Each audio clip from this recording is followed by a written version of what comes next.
కర్ణుడు భీముని రెచ్చగొడుతున్నాడు.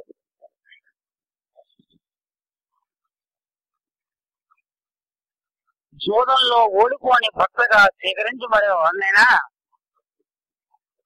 ఈ 5గురు నీకు లాభం లేదు, 6వ భక్తిని స్వీకరించు అంటున్నాడు. దాంతో కోప సంరక్షలోచన భీమసేన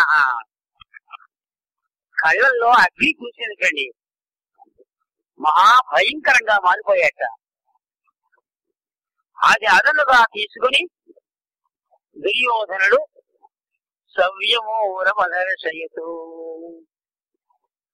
ద్రౌపద్యా ప్రేక్షమాణాయా సవ్యం ఊరం అదర్శయతు.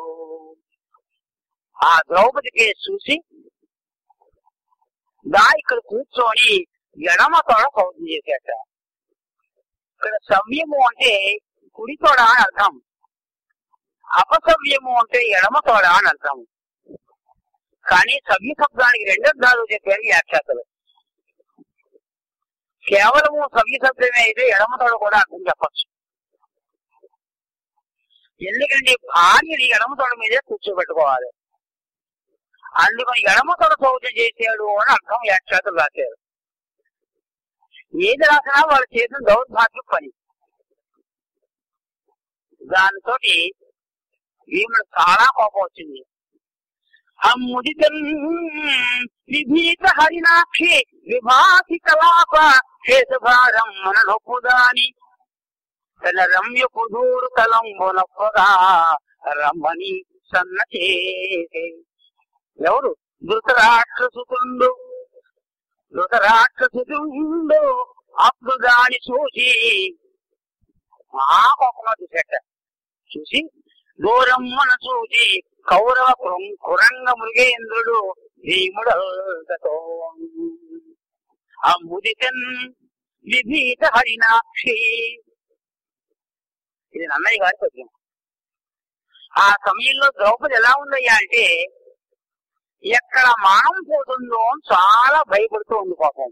సభ ఎప్పుడు సభలోకి వచ్చింది కాదు, ఆవిడే చెప్పింది. ఆ వేళ స్వయంవర సభలో నేను నలుగురు కనిపించాను, ఇదిగో ఈ వేళ ఈ సభలో నేను కనిపించాను. ఉట్టప్పుడు ఎప్పుడైనా సభలోకి రావాల్సింది. మరి రాజశేఖర్లో ఏం చేశారండి? మేలి ముసుగు వేసి రాజశేఖరంలో కూర్చుంటుంది ఆవిడ, ముఖం కనిపించదు. ఆ విధముగా రాజకాంత కనుక వివాహాలలో కూడా చుట్టూ చీర కట్టేస్తారు. ఎట్టి పరిస్థితుల్లో ఆమె సౌందర్యం ఎవరు చూడడానికి వీల్లేదు. అటువంటి పాపం ద్రౌపది ఇవాళ కాకర నేత్రాల్లో చూస్తుంది. విభీత హరినాక్షి, లేడి కన్నుల వంటి కన్నుల కలిగి, లేడి చూపుల వంటి చూపుల కలిగి విభీత హరినాక్షి అంటే. మీనాక్షి అంటే అలా కాదు, చేపల వంటి కన్నుల కలిగి. మీనక్షి విశ్వాస. కానీ హరినాక్షి అంటే మాత్రం హరిణస్యం అక్షణీవ అక్షిణీ అని చెప్పాలి. చాలా చిత్రమైన సమాసం. లేడి కళ్ళు ఎప్పుడు బెదిరిపోతూ ఉంటాయట. అట్లాగా పాపం ద్రౌపది బెదిరిపోతూ ఉంది ఆ చూపులు. కనుక అమ్ముదితం విభీత హరినాక్షి విలాస కలాప కేశభారమ్మున నొప్పుదాని కలాప విభాసి కేశభారమ్మున నొప్పుదాని. నెమలి యొక్క పింఛము వంటి జుట్టు కలిగి ఉందటండి, చాలా పెద్ద పొడి కలిగి ఉంది సార్. నెమలి పింఛము ఇక్కడి నుంచి అక్కడ దాకా వేలాడుతూ ఉంటుంది.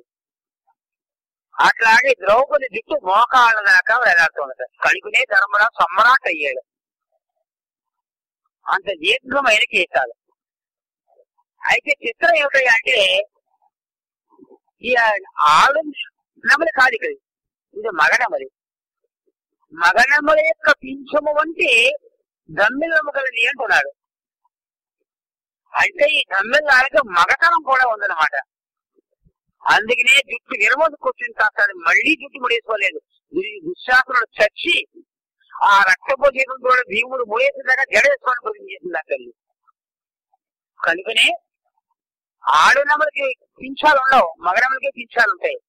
అందుకని కలాప విభాతి నెమల వంటి పింఛాల వంటి పెద్ద జుట్టు కలిగినటువంటి కేశభారం అనుకుదాని మహాభారమైన కేశారట, దట్టమైన కేశారట.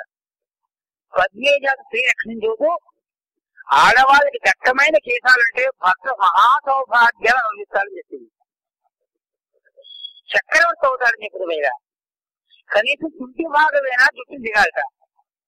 మోకాళ్ళగా దిగడం చాలా కష్టమేండి, మరీ కష్టం అది. కనీసం ఈ చుంటి భాగమైన దిగితే అదృష్టం. అది కూడా వెన్నుపూస చిట్ట చివరి పూస దాకా ఉన్నా చాలా మంచిదట. చిట్ట చివరి పూస అంటే చుంటి భాగం కూడా దిగక్కలేదు. ఈ కలికాలంలో అది కూడా కరువు అయిపోయింది. కరువు అయిపోవడం అంటే ఇక్కడికే కటింగ్ కూడా ఇవ్వాల, ఒకళ్ళ న్యూస్ ఒకళ్ళు, ఒకళ్ళ న్యూస్ ఒకళ్ళు. ఎందుకంటే రంగు చేసుకోలేదు, చక్కగా హాయిగా ఉంటుంది. అది పరిస్థితి. అమ్మవారి పద్మేజాతి స్త్రీ ద్రౌపది అంటే కనుక కేశభారమ్మనపురాణి తన రమ్య కుదూరు తలంబునప్పగా. ఇది అంటున్నది నన్నయ్య గారైనా వైశంపాయనుడు చెప్తున్నట్లుగా చదువుతున్నాడు. ఇది భీముడు చెప్తున్నట్లు కాదు, వ్యాసుడు చదువుతున్నట్లు కాదు. వైశంపాయనుడు జనమేజయుడికి చదువుతున్నాడు, థర్డ్ పర్సన్ చదువుతున్నాడు. ఇప్పుడు అందుకని ఇలా చెప్పచ్చు, ఏమని రమ్య కుదూరు తలంబునప్పగా. దుర్యోధనుడి తొడట మంచి అందంగా ఉంటుంటండి, మంచి రమ్యంగా ఉంటుంటా, మంచి విపులంగా ఉంటుంటా, మంచి స్ట్రాంగ్ గా ఉంటుంటా. దుర్యోధనుడు చాలా అందగాడు, అతని తొడలు చాలా అందమైన తొడలు. అందుకని తన రమ్య కుదూరు తలంబునప్పగా రమ్మని తన్న చేసే ధృతరాష్ట్ర సుతాగ్రజుడు. ధృతరాష్ట్రులో పెద్ద కుమారుడు దుర్యోధనుడు. అప్పుడు దాని దూరం మన చూసి కౌరవ కురంగ మృగేంద్రుడు భీముడతో. కౌరవ కురంగాలు, కౌరవులందరూ లేడు లాంటి వాళ్ళు. ఆ లేళ్ల మధ్య సింహం ఉంటే ఎలా ఉంటుందో ఇప్పుడు అలా ఉన్నాడు భీముడు. కౌరవుల్లో ఒక్కడు కూడా భీముడు దాటికి తట్టుకోలేరన్నమాట. కౌరవ కురంగ మృగేంద్రుడు భీముడతో అన్నాడు. ఇది నన్నయ్య గారి ఔచిత్యం. అక్కడ మృగేంద్రం కాకపోతే ఈ నెక్స్ట్ ప్రతిజ్ఞ చెయ్యడు. అందుకోసం వెంటనే కళ్ళు పట్టుబట్టా కొరికెట్ట గట్ట దండకోణి కటకట నవ్వులుసు అతని కళ్ళు కటకట మొత్తం సమంతా వినిపించండి. కళ్ళు పటపటా కొరికెట్ట సందస్త దంతుంది అన్నాడు. దారుని రచ్చి సంపద మదమ్మున కోమలి కృష్ణ చూచి రంభోరుని జోరు దేశములనుండగ పిలిచిన ఈ దురాత్ము దుర్వార మదీయ బాహు పరివర్తిత చెన్న గదాభిఘాత వక్రోరు తరోరు చేయదు సుయోధనం ఉగ్రనాంతరం. ఇది రెండవ ప్రతిజ్ఞ. ఈ రెండవ ప్రతిజ్ఞ చాలా మంది వ్యాఖ్యాతలకు అర్థం కాక వ్యాఖ్యాతలు అంత తప్పులేదండి. ఈ వేళ తిరుమల దేవుడి దేవస్థానం చాలా బాగా రంకింది, ఏం సందేహం. ఒక్కొక్క తప్పులు ఇందులో వాళ్ళు కూడా తప్పుపడ్డారు. ఏమన్నాడు చూడండి, దారుణ రాత్రి సంపద మదంబున. వాడికి గర్వెక్కిపోయేవాడు, మొదలెక్కిపోయింది. ఎందుకని మొత్తం పాండవుల ఐశ్వర్యం ఉంటే వీడికి వచ్చేసింది. దాని గర్వోన్మతుడైపోయి నాకు కూర్చోమని ప్రయత్నం చేశాడు. ఇదే ఎప్పుడు కూడా డబ్బు ఎక్కువ ఉంది అంటే వాడు పతనానికి కారణం అవుతుంది. ఎక్కువ చదువు ఉన్నా వాడు పతనానికి కారణం అవుతుంది. ఎక్కువ అందం ఉన్నా వాడు పతనానికి కారణం అవుతుంది. ఎక్కువ అందంగా ఉన్నాడు అనుకోండి, ప్రౌఢుడు లాంటి వాడు ఏమైంది ఓ రోజు చేయబట్టుకుని ప్రయత్నం చేసింది. ఆ మహానుభావుడు దాటికి వెళ్ళాడు. కనుక ఏది ఎక్కువగా ఉన్నా, ఎక్స్ట్రాడనరీగా ఏది ఉన్నా సరే అది వాడికి ఒక విధంగా డిస్క్వాలిఫికేషన్. అందుకని ఒక మహానుభావుడు అన్నాడు, భార్య రూపవతి శత్రువు అన్నాడు. భార్య అందంగా ఉంటే ఎవరికయ్యా బాధ? ఆ భర్తకే చాలా బాధకండి. భార్య కురూపుగా ఉంటే ఒక్కడి కన్ను ఆవిడకి పడదు కదా హాయిగా. అది పాపం. భార్య రూపవతి శత్రువు అని వాడు ముక్కు పోసేట. నా భార్యకు ముఖ్య అందం కంటే ముక్కు పోసేస్తాను పోసేట ఒక ఆయన గారు. కనుక అందంగా ఉంటే ఒక గొడవ, అందంగా లేకపోతే ఒక గొడవ. అందంగా లేకపోతే పెళ్లి చేసుకోం, అందంగా ఉంటే వీళ్ళకి చూస్తారు అని భయం. ఆ వేళ ఆడవాళ్ళు భోగవస్తు. నిజం చెప్పాలంటే ఈ వేళ ప్రజాప్రభుత్వమే నయం. ఆ వేళ రాచరిక ప్రభుత్వం కంటే ఈవేళ ప్రజాప్రభుత్వం చాలా నయం. మంత్రి భార్యను కూడా రాజకుమారుడు కామించేవాడు, ఏదో వంకలు పెట్టి పంపించేవాడు. వాళ్ళకి తిరుగులేదు కర్మ, రాజులు తలుచుకుంటే తిరుగులేదు. ఒక రాజకుమారుడు మంత్రి కుమారుడు చాలా డైరెక్ట్ ఫ్రెండ్స్. మంత్రి కుమారుడు భారీ కర్మకాలిక నిలిచింది ఒకసారి. ఇదే చెప్తాం. అందుకనే ఆ వేళ ఆడవాళ్ళు ఎట్టి పరిస్థితుల్లో బయటకు రావడం వీల్లేదు. అదే ఇప్పటికీ ఒక సంప్రదాయం పాటిస్తారు, నిత్యం బురకాలు వేస్తుంది. చూసేదాకా వాళ్ళు ఇంకా కాలలేకపోయాడు. అప్పుడు ఆ మంత్రి కుమారుడికి ఒక వారం దూరం వెళ్ళి పని ఒకటి అప్పగించాడు. నువ్వు తప్ప ఇంకెవరు చేయలేరయ్యా అన్నాడు. అంతే రాత్రి 10 గంటలకు మంత్రి కుమారుడు ఇంటికి వచ్చాడు. ఆ తల్లి తెరవెక్కాల, మా వారు విదేశాలకు వెళ్ళారు మహారాజుల అగ్ని మీద, మహానుభావ నీకు ఏం కావాలి అంది. నేను నీతోనే మాట్లాడడానికి వచ్చాను అన్నాడు. మతిపోయింది బాబా తల్లి, చాలా మహాపతిపుట్ట తల్లి. అయ్యో ఏం చేస్తాం ఇది. ఆ సమయంలో ఆ తల్లి ఒక పెంపుడు చిలకను పెంచుకుంటోందండి, ఒక పిల్లిని పెంచుకుంటోంది. అప్పుడు ఒక చిలక రక్షించింది ఆ తల్లిని. చూడండి, పెంపుడు చిలక ఒక మూల, శివ రోదిషి మాధ్యాల నచారి నచ తస్కర నందగోప కుమారోయం పరభార్య సహోదర పరభార్య సహోదర అంది చిలక. ఏమే పిల్లి, ఎందుకే కొత్తగా వణికిపోతున్నావు? చిలక ఏమిటి పిల్లితో మాట్లాడడం ఏమిటండి? కింవా రోజుకి మార్జాల,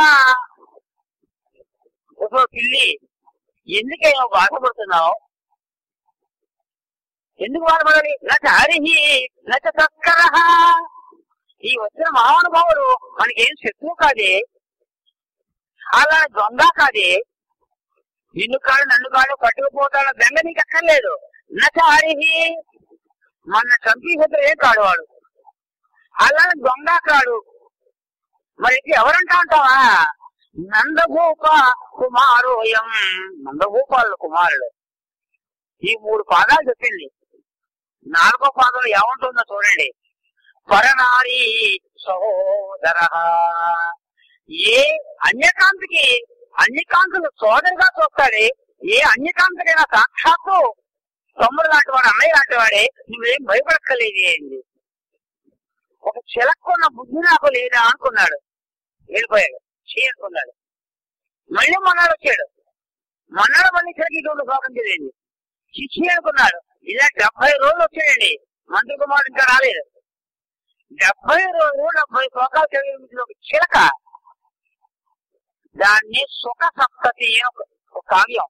సుఖ సప్తతి మొత్తం 70 శోకాలు పరనారీ సహోదర అనేటువంటి మొత్తంతో ఇదే అర్థం వచ్చేలాగా, లేకపోతే ఇటువంటి గొప్ప గొప్ప శ్లోకాలు. కనుక ఆ వేళ స్త్రీ చాలా క్రిటికల్ పరిస్థితిలో ఉండేది.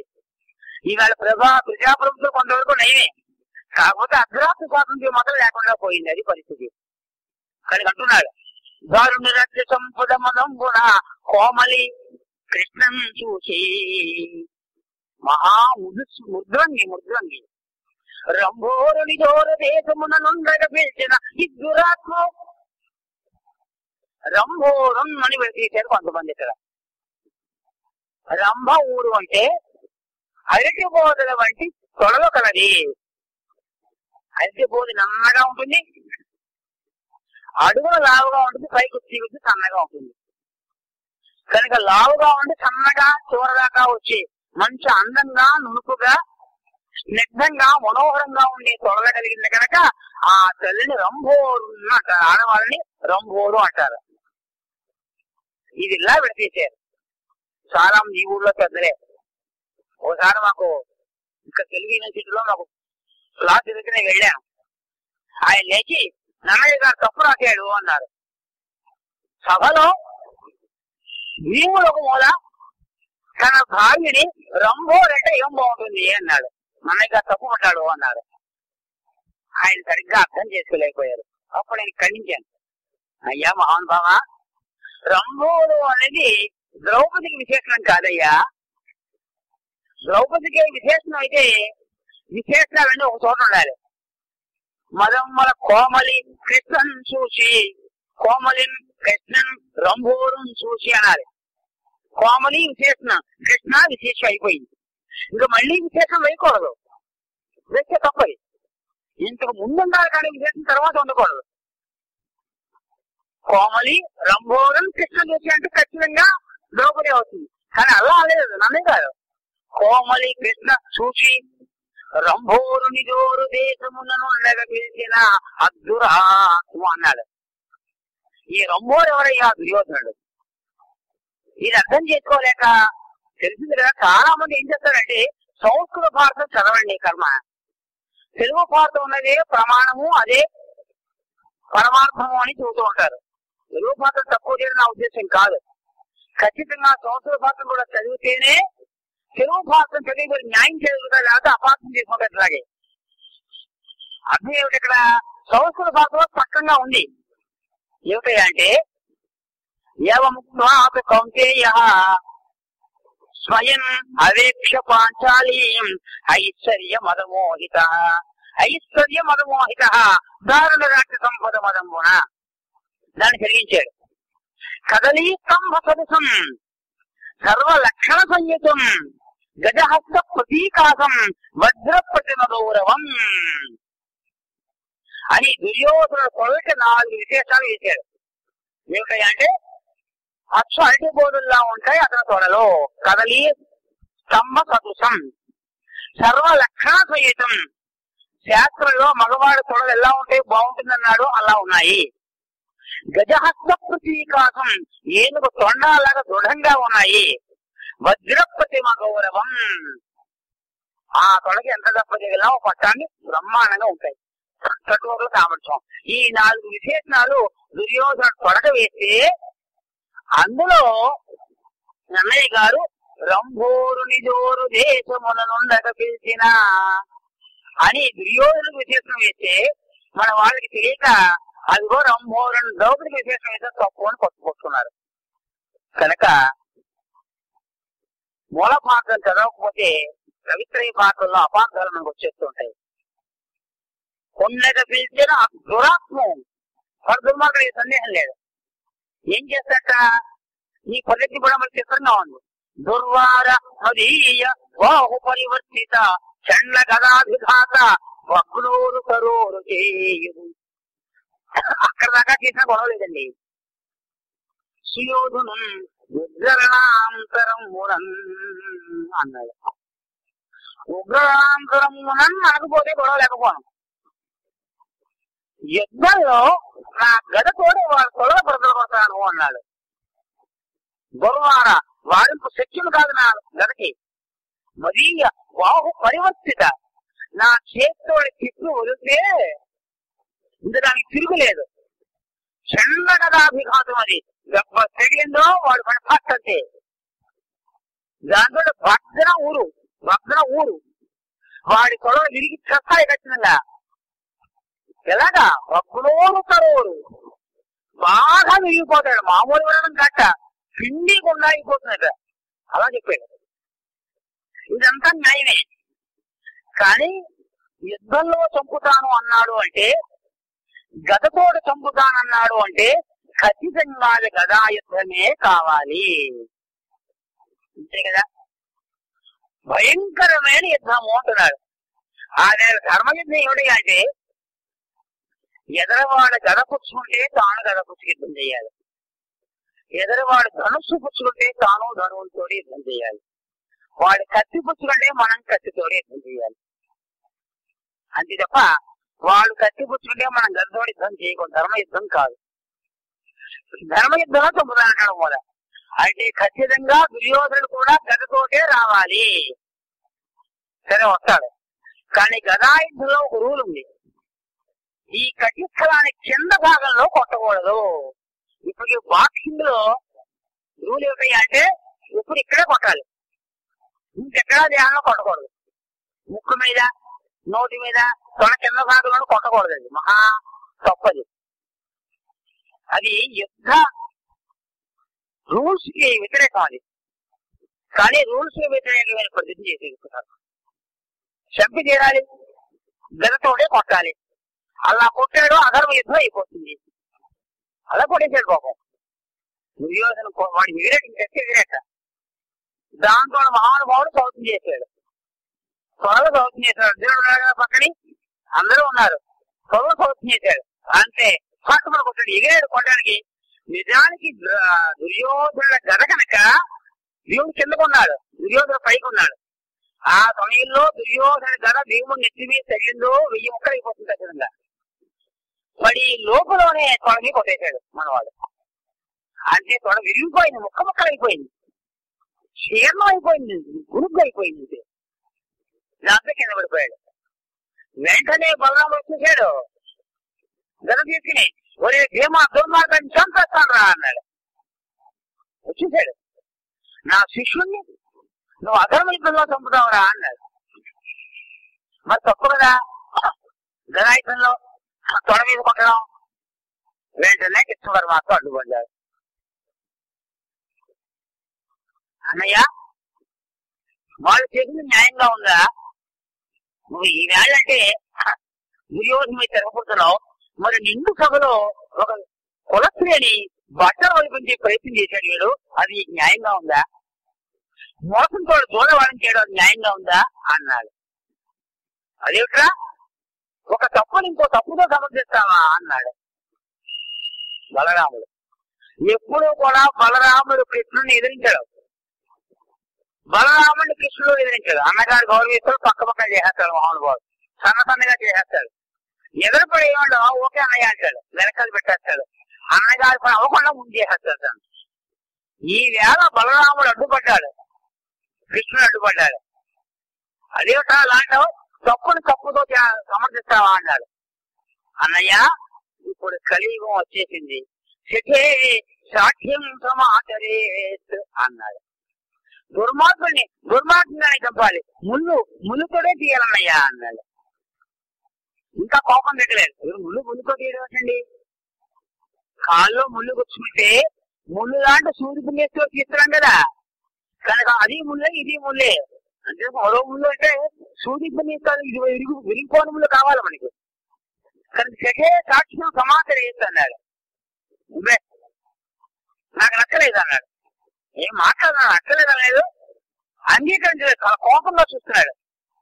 నన్ను ఆత్మహత్యడి వాడి నోటు కొట్టేది కదా అని. అప్పుడు మహానుభావుడి దగ్గరుండి అధర్మం చేయిస్తాడా చెప్పండి? అన్నయ్య, గదాయుద్ధంలో తొడల భాగంలో కొట్టడం తప్పే, అధర్మమే. కానీ ధర్మం కంటే సత్యం గొప్పది కదా అన్నాడు. ఏమిటా సత్యం? మరి దేవుడు ప్రతిజ్ఞ చేశాడు కదా, ఆ ప్రతిజ్ఞ సత్యం కావాలి కదా. కనుక ఆ ప్రతిజ్ఞ నిర్వహణకి భీముడు చేసిన తొక్కలా అవుతుంది అన్నాడు. అంటే అర్థం ఏమిటి? సభలో కొట్టేస్తా అన్నాడు, అబద్ధంగా అధర్మంగా కొట్టేడుతా. అది నిజమా? వాడు ప్రతిజ్ఞ చేస్తే అధర్మంగా చేయాలా, ధర్మంగా చేయాలి. కానీ వెంటనే మా అమ్మాయికి పెళ్ళైతే మా అల్లుడు గుండు కొట్టిస్తాను అని దండం పెట్టుకుంటే ఎవరో బాగుంటుందండి. అయితే మా అల్లుడు మా అమ్మాయి అత్తగారి గుండు కొట్టిస్తానంటే ఇంకా అసలు బాగుంది కదా, దరిద్రంగా ఉంటుంది కదా. అది అటువంటి పని చేస్తున్నట్లుగా అయింది. ప్రతిజ్ఞాపాలన ధర్మ అన్నాడు. ఏమిటి ప్రతిజ్ఞాపాలన ధర్మ అంటే కబుకులు ఇందులో అపార్థం కూడా తీసుకుంటారు. చాలా మంది అపార్థం చేసుకుంటారు, వెనకాల వెతకరు. ఆ వెనకాల ఒక రహస్యం ఉంది. ఏమిటయ్యా అంటే, ఈ దుర్యోధనుడు ఏం చేశాడయ్యా అంటే, ఒకసారి జలక్రీడ ఆడడానికి వెళ్ళాడు. ఒక మహర్షి జలంలో కూర్చుని తపస్సు చేసుకుంటున్నాడు. వీడు వెళ్ళి ఆ మహర్షిని భయపెట్టాడు. రూపం కదా చిన్నప్పటి నుంచి తొడతోటి ఆ తొడను రాశాడు. తొడను చూపించి ఎక్కిరించాడు. నా తొడను చూడు, నీ తొడను చూడు ఎలా ఉన్నా ఎక్కిరించాడు. దాంతో ఆ మహర్షి కోపం వచ్చింది. ఊరూతే వ్యక్తితో భీమ, ఊరూతే వ్యక్తితే భీమ గదాయుద్ధే పరంతప అన్నాడు. గదాయుద్ధే అన్నాడు. నీ తొడలు దుర్యోధను విరక్కొడతారా? ఎక్కడ? గదాయుద్ధంలో విరక్కొడతారా అన్నాడు. ఇది ఒక మహర్షి సత్యవాక్కు, ఒక తపస్సు వాక్కు, శాపం. ఇది శాపం ఖచ్చితంగా పాలించి తీరాలి, అది సత్యవాక్కు. మరి ఆ మహర్షి సత్యవాక్కు భంగం అయితే లోకాన్ని గరిస్తుండరా అన్నయ్య అన్నాడు. దానితోటి శాంతించాడు. ఇక్కడే ఉండని వెళ్ళిపోయాడు మహానుభావుడు.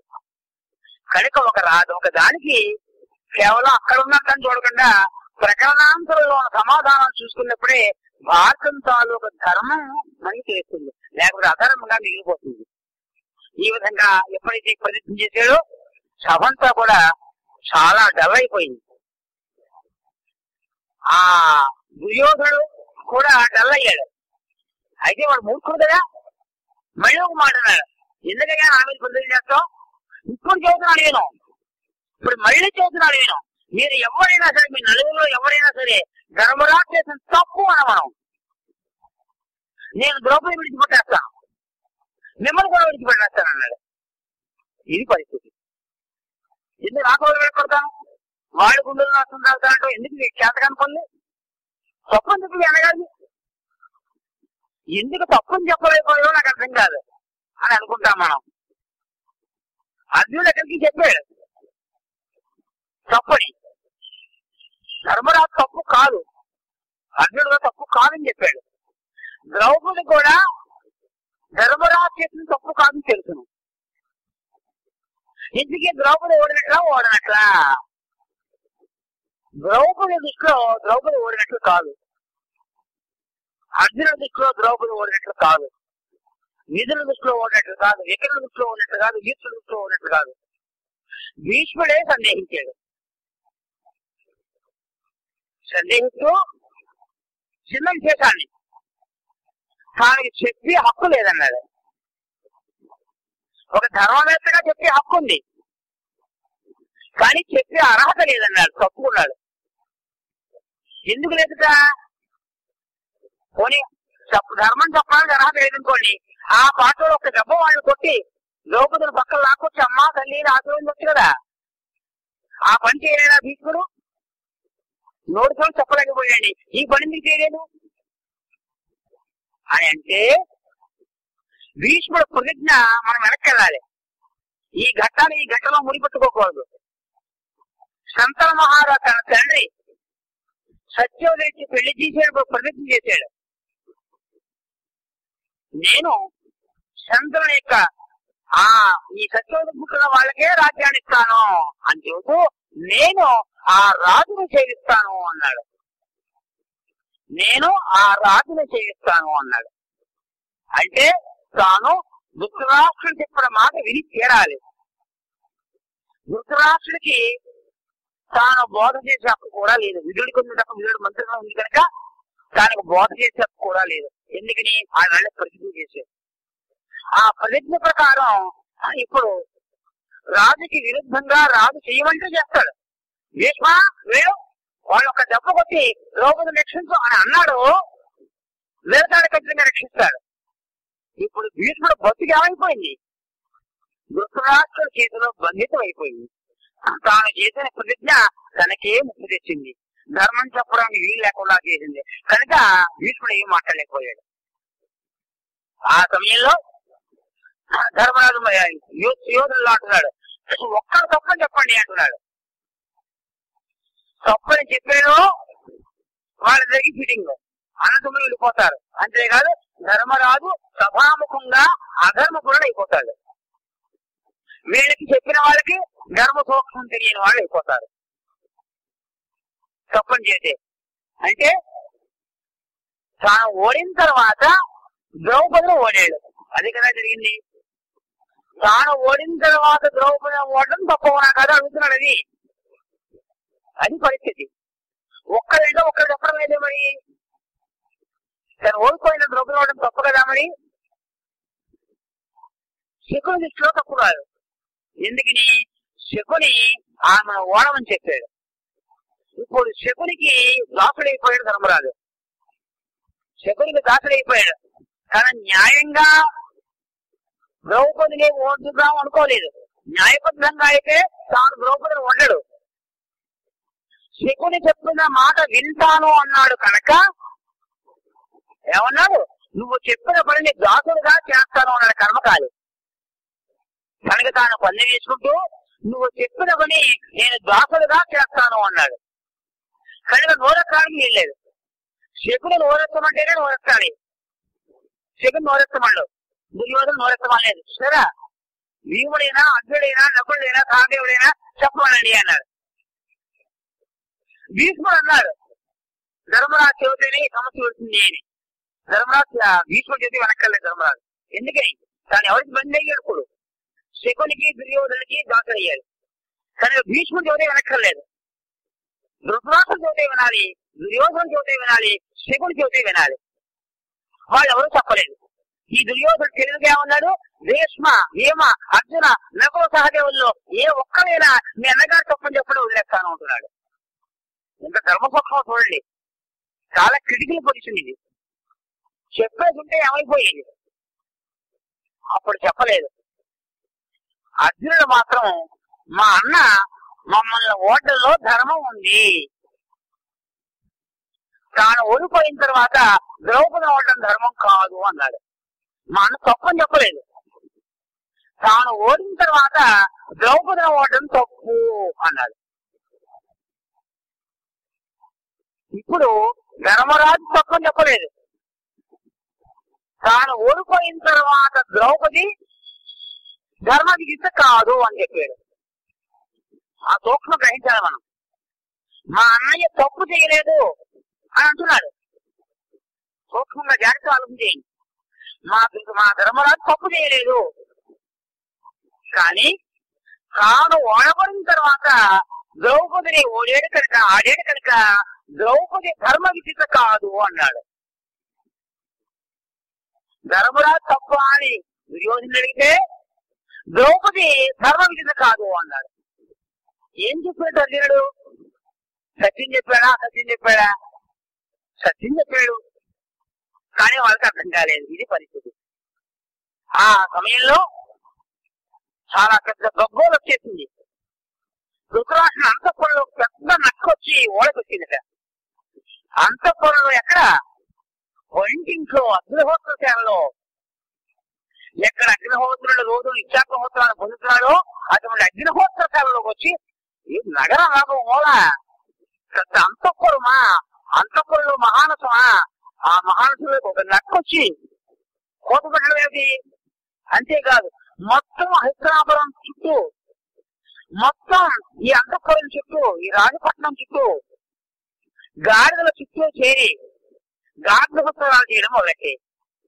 రెండు అపశకనాలు. అపశకనాలు ఇంటి మీద గడ్డ వాడితే అపశకనం, రాబుంద వాడితే అపశకనం, ఏమీ సందేహం లేదు. దానికి ఏదో శాంతి పౌష్టికరణ చేయించుకోవాలి. సాక్షాత్తు మహానసంలో అగ్నిహోత్రశాలలో స్వరసఖ్యము కాని ప్రదేశంలో ఒక నక్క వచ్చి ఓడపెట్టింది అంటే అది మహాదోషము. గబగబగబగబ ఆ విషయం గాంధారి తెలిసింది, పరుగు పడుతున్న సభకు వచ్చింది. అంటే ఈ ఉపరాట సభలో లేదా ఉంది, కానీ సభకి ఒక అంతరం ఉంటుంది. ఒక అద్దాలు లోపల నుంచి చూడడానికి వీలుగా కనపడతారు తప్ప బయట వాళ్ళు బయట మాటలు వినపడుతూ ఉంటాయి, వీళ్ళు మాత్రం కనపడరు ఎవరికి కూడా. అది పరిస్థితి. రాజకీయాలు కదా మరి, అందరూ ఉన్నారు వెనకాల. కానీ గౌరవా పరిగెట్టుకు వచ్చింది. వచ్చి విదురా ఇలా అంది. విదురుని తీసుకెళ్లి ధృతరాష్ట్రుడి దగ్గరికి వెళ్ళి, మహారాజా కొంపలు అడ్డుకుపోయి మనకి చాలా అపశకనాలు వచ్చేస్తున్నాయి, మనకి నాశనం వచ్చేసింది. ఒక నక్క వచ్చి మన అంతఃపురంలో అగ్నిహోత్రశాలలో కూర్చుంది. ఎవరైతే బ్రాహ్మణులకు భోజనం పెట్టి అగ్నిహోత్రులకు ఆపుతులు వేస్తారో అటువంటి శాలలో అన్నింటికంటే అగ్నిహోత్రశాల ముఖ్యం. అటువంటి శాలలో నక్క కూర్చుంది అంటే ఆ రాష్ట్రుడికి నాశనం తప్పదు అని అర్థం వచ్చేలాగా పరిగెట్టుకు వచ్చి చెప్పింది. అన్నాడు. ఇప్పటి వరకు ధృతరాష్ట్రుడు ఒక్క మాట మాట్లాడా హాయిగా. ఎవరి నెగ్గారు? ఎవరి దగ్గర ఆనందంగా విన్నాడు దుర్మార్గుడు. ఏమైంది ద్రౌపదుడు బట్టలు ఇప్పుడున్నా కూడా ఏమవుతోంది వాడు కళ్ళు ఏమైనా బాధపడ్డాడు వెళ్ళి మాట్లాడితే వాడు ఉదయం అది అయ్యయ్యో ఇంత గొప్ప సీన్ నేను చూడలేకపోతున్నానే ఆ దుర్మార్గుడు మనసులో పడిన బాధ అది వాడు పరమ దుర్మార్గుడు ఏ సందేహం లేదు.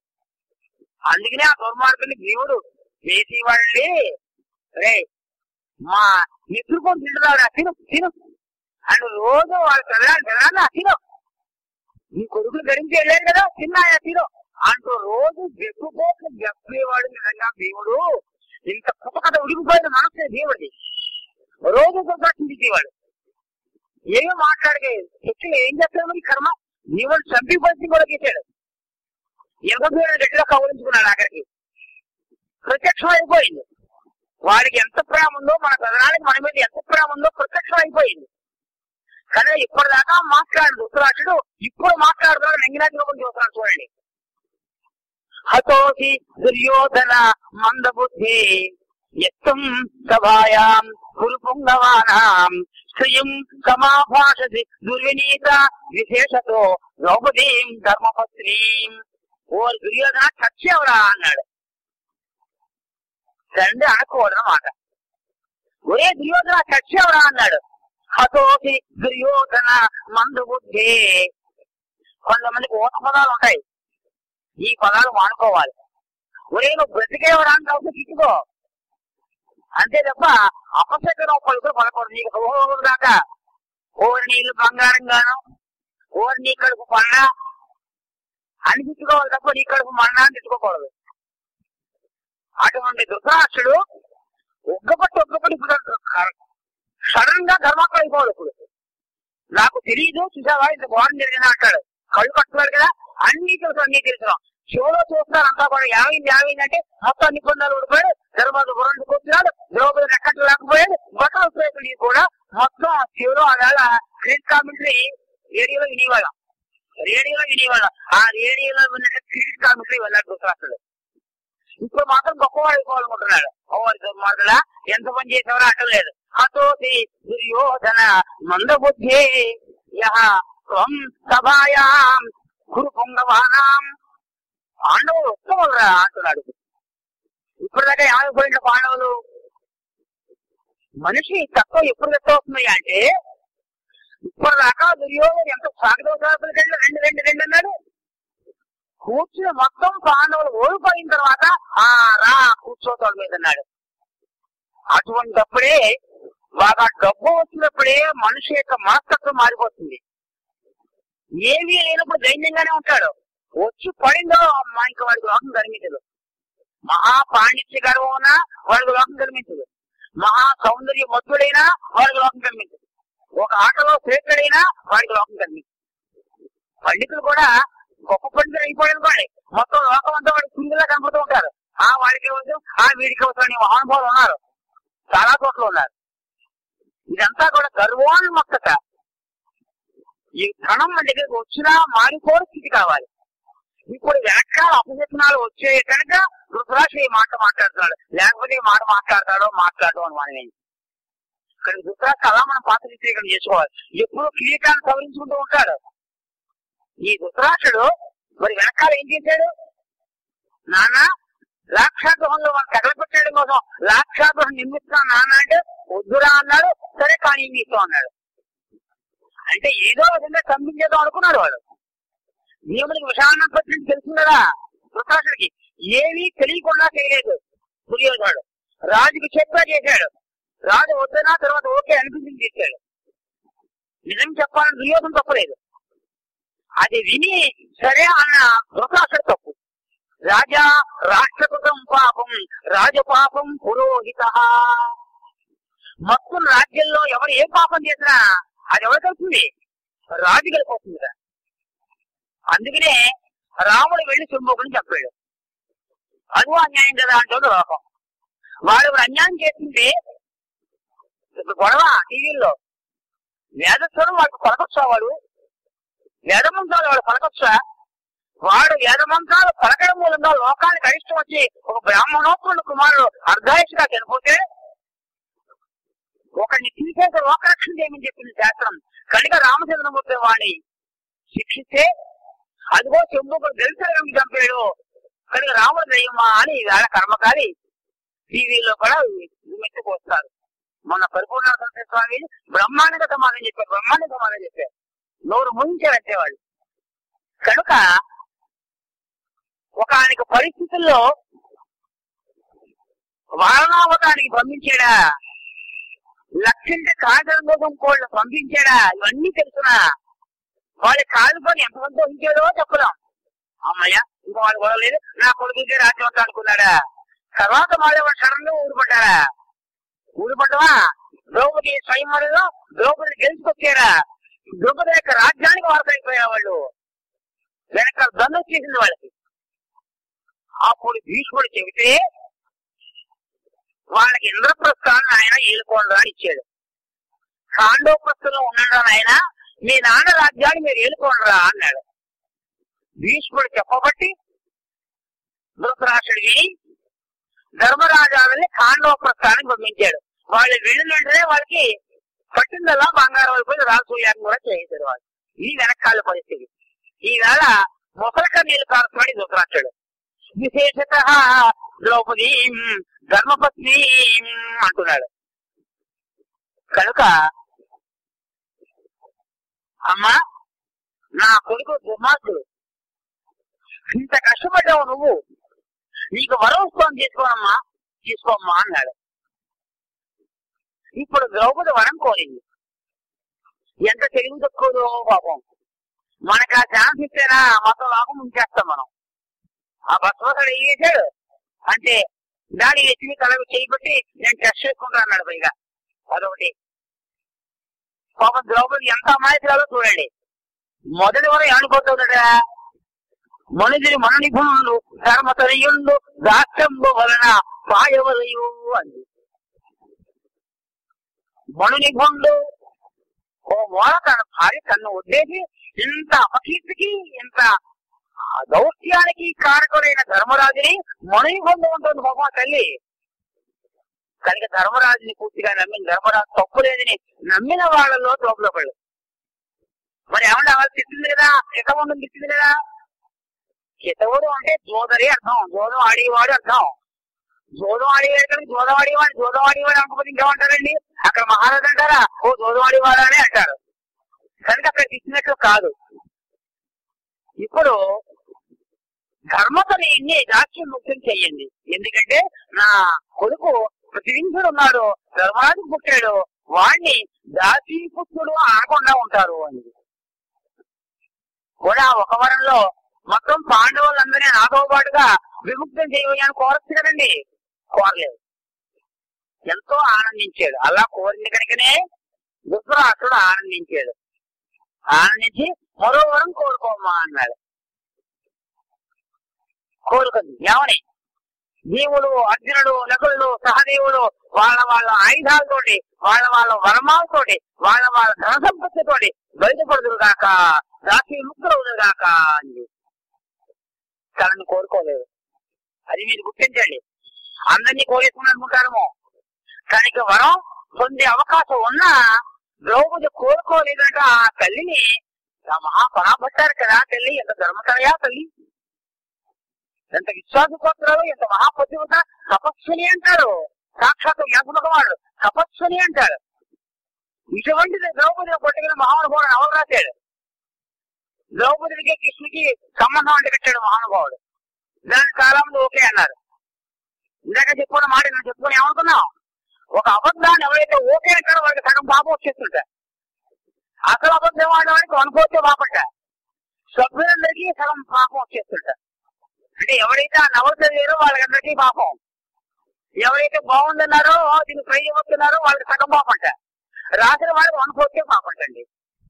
నిన్న చెప్పుకున్నాం మనం. అటువంటి మహాయిల్లాల ద్రౌపదప్పటికి తనని విడిపించుకుని కోరలేదే. అటువంటి మహాయిల్లాలని ఎందుకు కోరలేదు? ఇది అందరికీ ప్రశ్న. ధర్మార్జన అందరికీ కోరింది కదా. అసలు మనకే కదా వరం ఇస్తే, ఈ 2 వరాలు ఇస్తే అప్పుడు 3వ వరం కూడా కోరుకోమన్నాడు.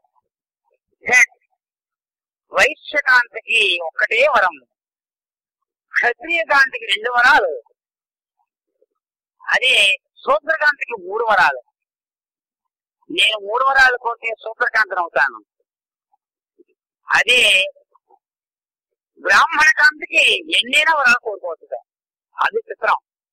బ్రాహ్మణ కాంతం 1,00,000 వరాలు కోరుకోవచ్చు. వాళ్ళకి యాచన వాళ్ళ హక్కు, అడగడం వాళ్ళ హక్కు కనుక వాళ్ళు ఎన్ని వరాలను కోరుకోవచ్చుండి. కనుక ఇలా చెప్పింది ఆ తల్లి.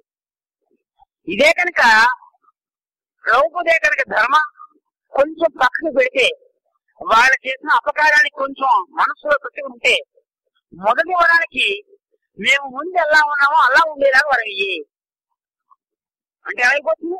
మొత్తం 10 పాండవులు, వాళ్ళ వాళ్ళ రాజ్యాలు, వాళ్ళ వాళ్ళ ఆయుధాలు, వాళ్ళ వాళ్ళ ధన సంపత్తితో సహా మొత్తం అయిపోతారు.